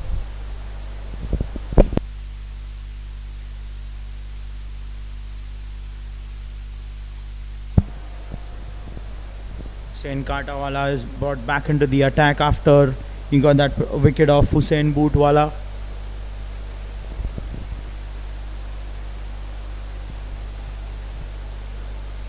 The Vista Vikings have got so many things wrong, only apart from those initial 3 overs of the power play when they were batting. You know, everything after that has been quite different for them.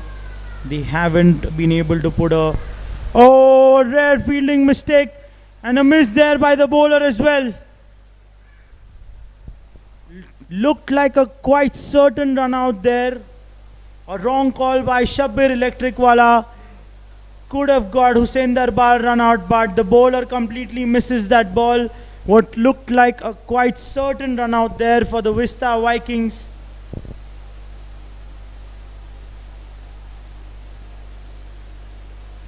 After the first second over, I don't think anything has gone right for them.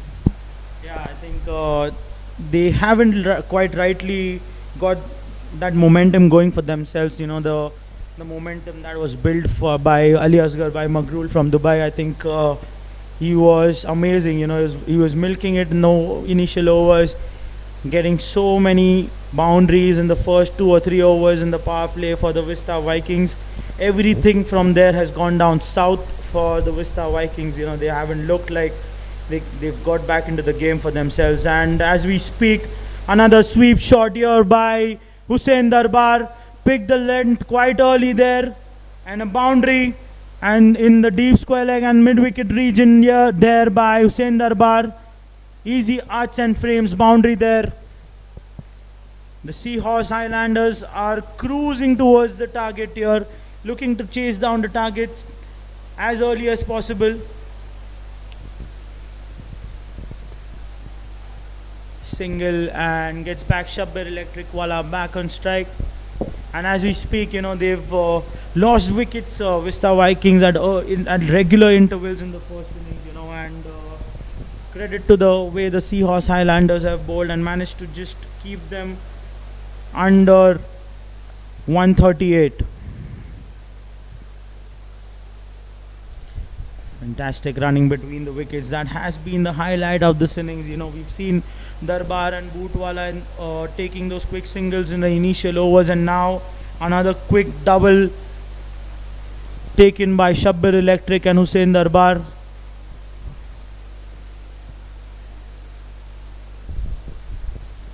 He's looked fit here, Hussein Darbar. He's looked prepared. He's looked so focused, always making the right calls, making the right decisions, and he's looked good today.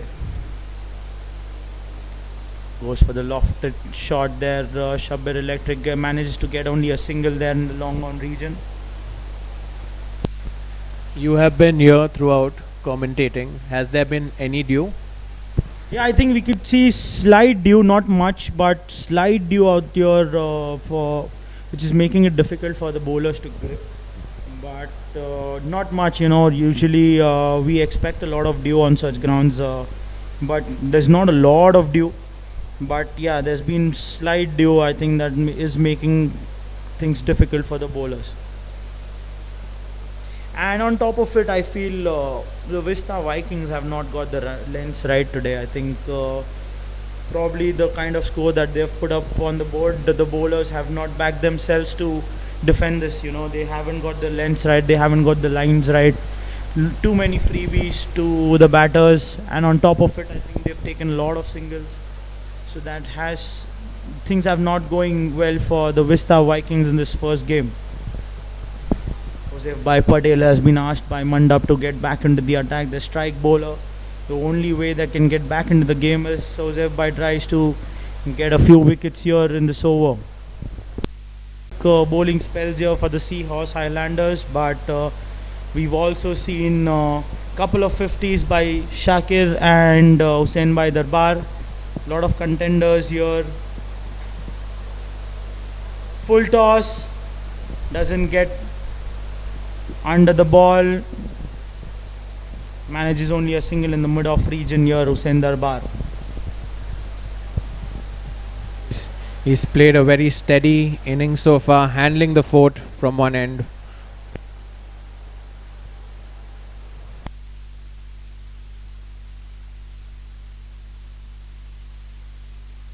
Yeah, I think the kind of experience that Hussein Darbar gets into the team, you know, he's managed to play this innings out quite comfortably. Knew that anything under 150 is going to be comfortable for them. And they just need to stay steady on the wicket, you know, just hold the fort on the one end and just ensure that you're getting those singles away for themselves. It's a great knock here by Hussein Darbar, and looks like he's looking comfortable and he's going to stay here and come not out here for the Seahorse Highlanders.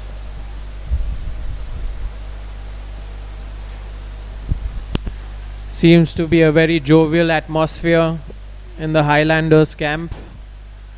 They seem to have sealed this game through.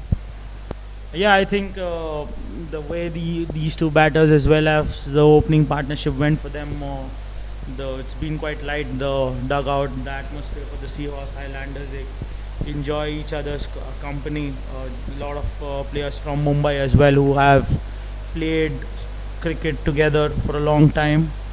They are one of the favorites entering this tournament with the kind of auction that they've had, and they've played like favorites as well. The first game, finally getting their trying to get that revenge for themselves. The kind of finals that happened between the Vista Vikings and the Seahorse Highlanders, and the way the Vista Vikings won that game comfortably in the first season, looks like the Highlanders are looking to win this game comfortably as well.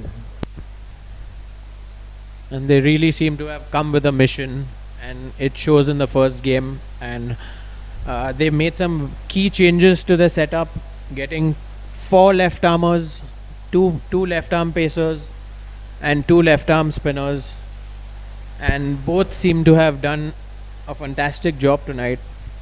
Yes, for sure. I think leading from the front, Hussein Hassan Ali Dolka, who's had a great spell in this innings. Another cover drive there by Hussein Darbar, stopped in the deep by Abbas Saifi. But again, they managed to get a couple of runs there. The great running between the wickets.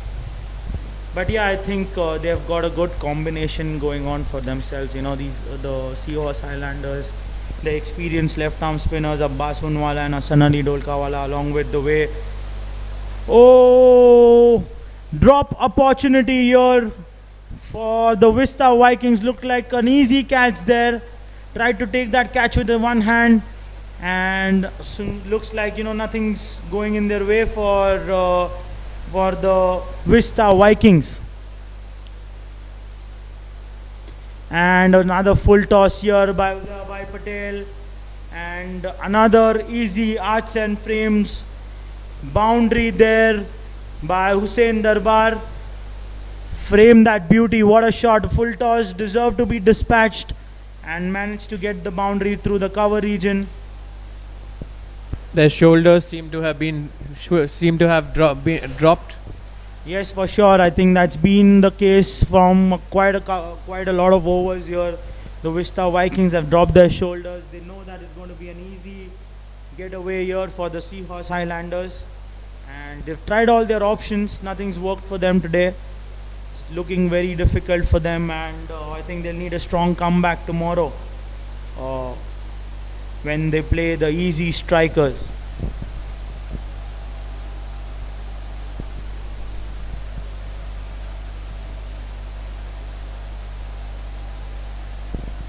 Nice shot again by Shabbir Electric.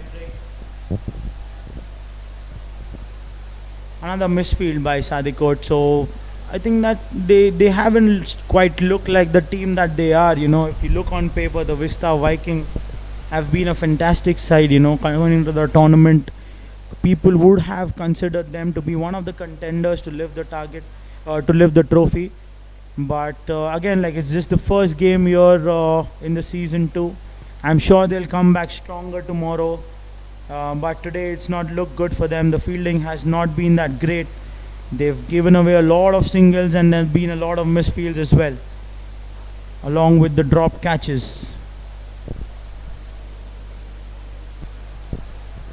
Too many departments to think about and ponder for Abbas Mandapwala and the think tank team for the Vista Vikings. The batting has not worked for them, as well as the bowlers have not quite bowled in the right length. Hussein Saria is back into the attack.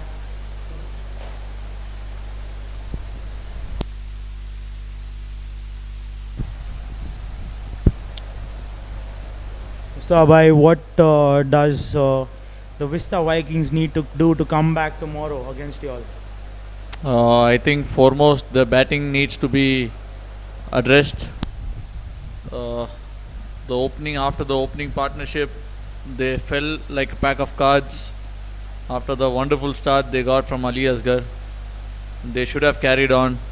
The momentum was missing, and if they had scored around 160, it would have been an even Stevens games at the moment.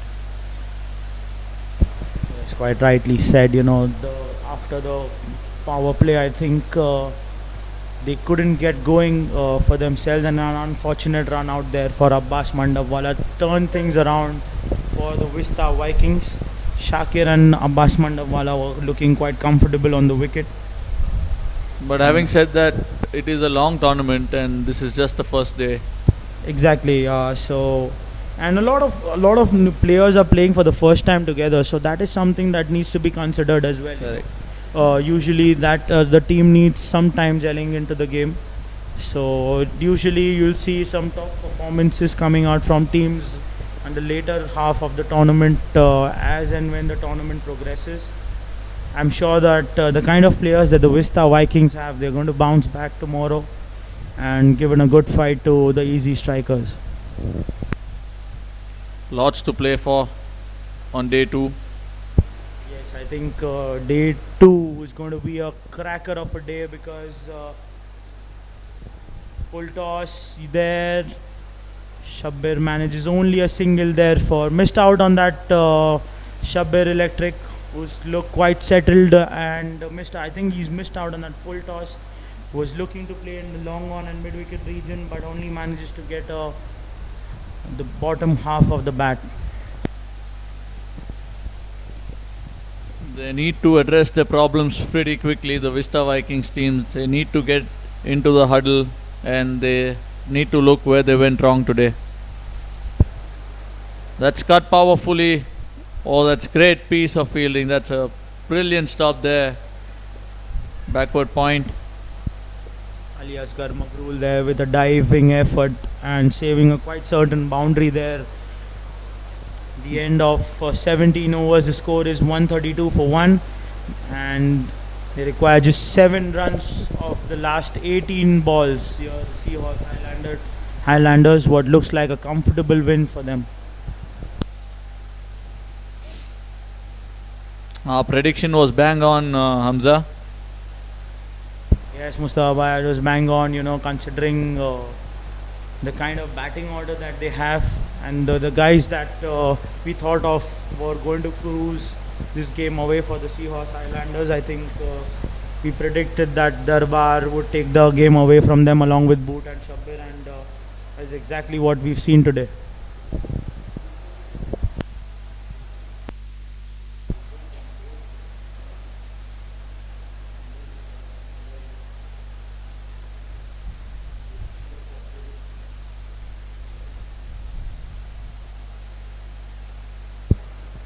By Patel comes on to bowl his 4th over. Another cut shot. Any width offered today to Hussain Darbar has gone for a boundary. Another easy arch and frames boundary here for Hussain Darbar. He moves on to 64. With the Highlanders require only 3 runs now to win this game. What a shot that is.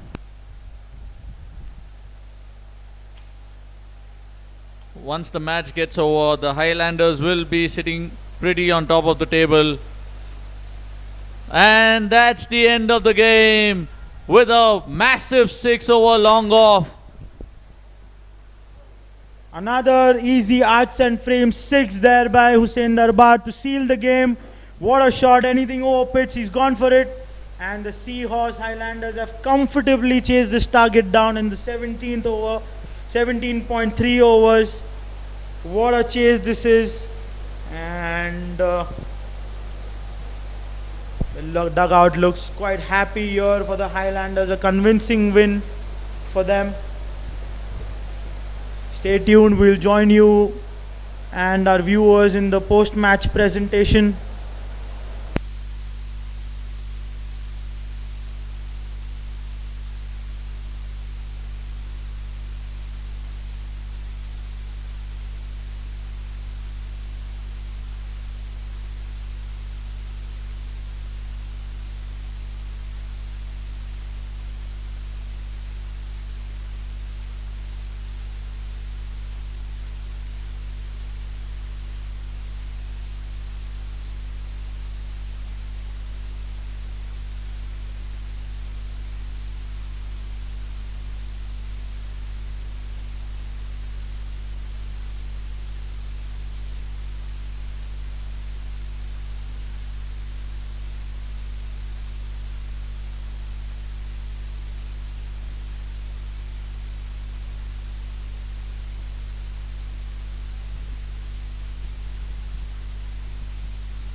हूँ क्या मैं खाली तो बोलता है present in जो खड़ा रहता है ना उसका we have to present the award तो रहता है ना उनका नाम बोलना माइक चेक माइक चेक दोनों दोनों दोनों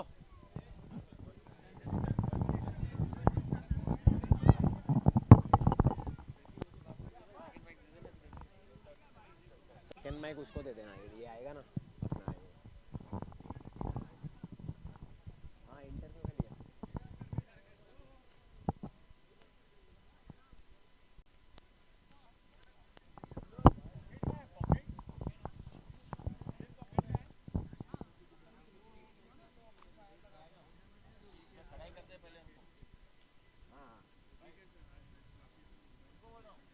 पॉप्स आ गया pops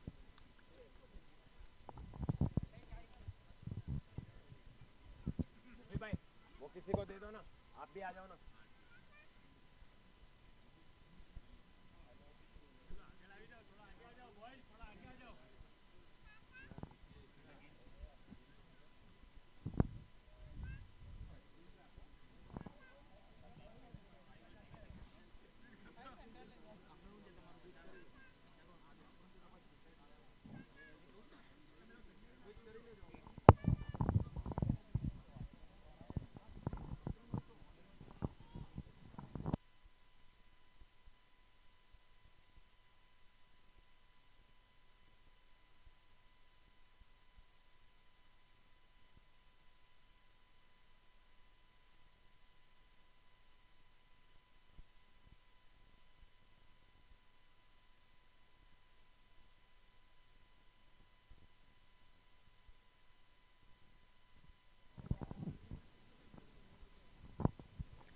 Welcome to the presentation ceremony for match number 3 from day 1 between the Vista Vikings and the Highlanders. We saw some extraordinary performances from both the sides. The Vista Vikings started very well with 2 overs 31 but then were halted by some excellent bowling performances by the Highlanders, especially their spinners. Starting with the awards, and of course I have with me to give the awards Mr. Mufaddal Bukwala and our commentator Pops Mustafa Basuwala. Starting with the first award, one smart move, one bold decision and the entire match turned around. That's your TMA Enterprises game-changing moment. With his performance of 4 overs 28 runs for 3 wickets, Mr. Abbas Unwala. Mustafa, can you please give the award to Abbas Un?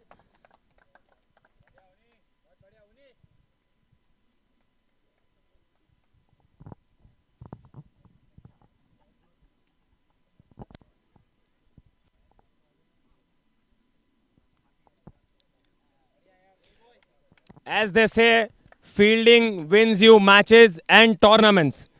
We have the up your fittest fielder. जब body भी fit हो और fielding भी lit हो. With 2 extraordinary runouts with a direct hit, it's Mr. Hatim Ranji.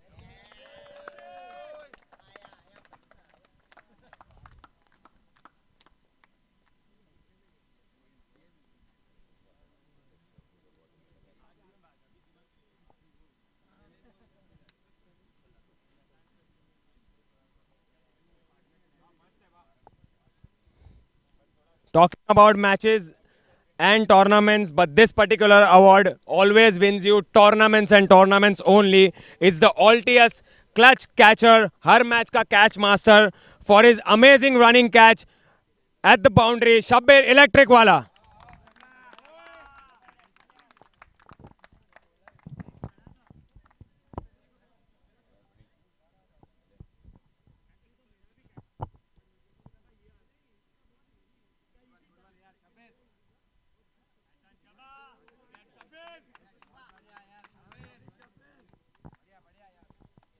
Now it's time for the exclusive spell of the match. Clear vision, deadly accuracy. That's your iWorld exclusive spell of the match with his amazing power play bowling performances for 4 overs, 24 runs and 2 wickets, Mr. Hassan Ali Dholkawala. A crucial wicket of Mustafa Messi conceding only 24 runs in 4 overs and taking 2 crucial wickets.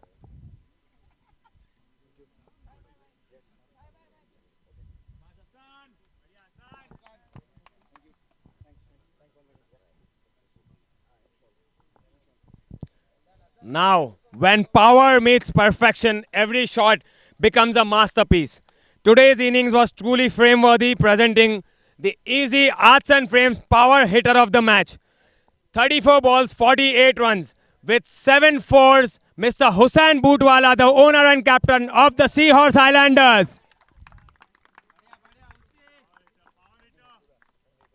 That's some crazy muscle for you guys. Surely the power hitter, you can see those forearms right there.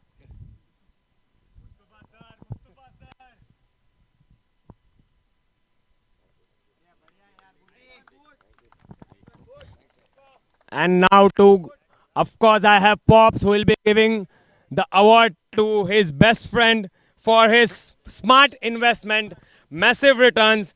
Make some noise for your DDK Wealth Player of the Match. 70 runs not out, 53 balls, hitting huge 3 sixes and 5 fours. Mr. Hussain Darbar.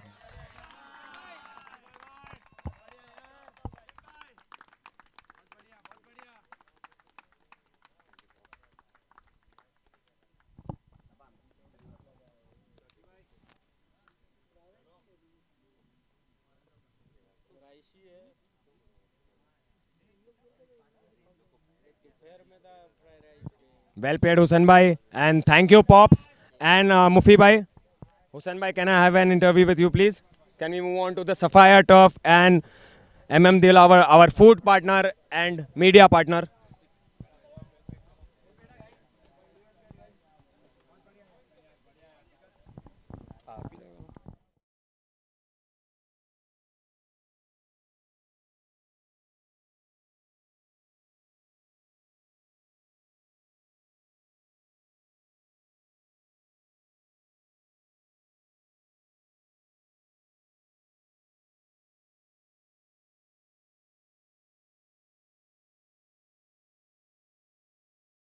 This tournament, we have got all varieties of bowler. We've got 2 left-arm spinners, which are very crucial. I think we have the best Mumbai left-arm spinner in Hassan Ali Dholka. Even Abbas Poon, he really bowled well.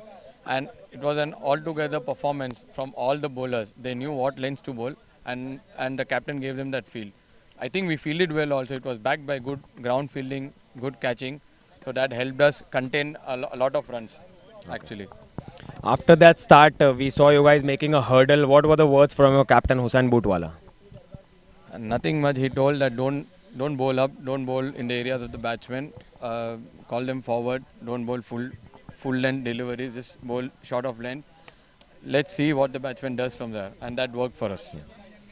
And talking about your performance, Hussain, last year we couldn't really capitalize. We both of us were playing together, but this year you look really focused. How's your overall feeling and the atmosphere of the team as well? And how are they supporting you as well? Yeah, the support is massive in my team. There's a lot of backing from the captain, from the owners, and all the team players. And we are gelling well. Actually, the vice captain Abbas told us that let's bowl first and let's get in together in the first 3 balls, and that is what exactly happened. And we were able to win the match today. Okay. One final question, Hussain. We have seen you play a lot of tournaments from the Highlanders.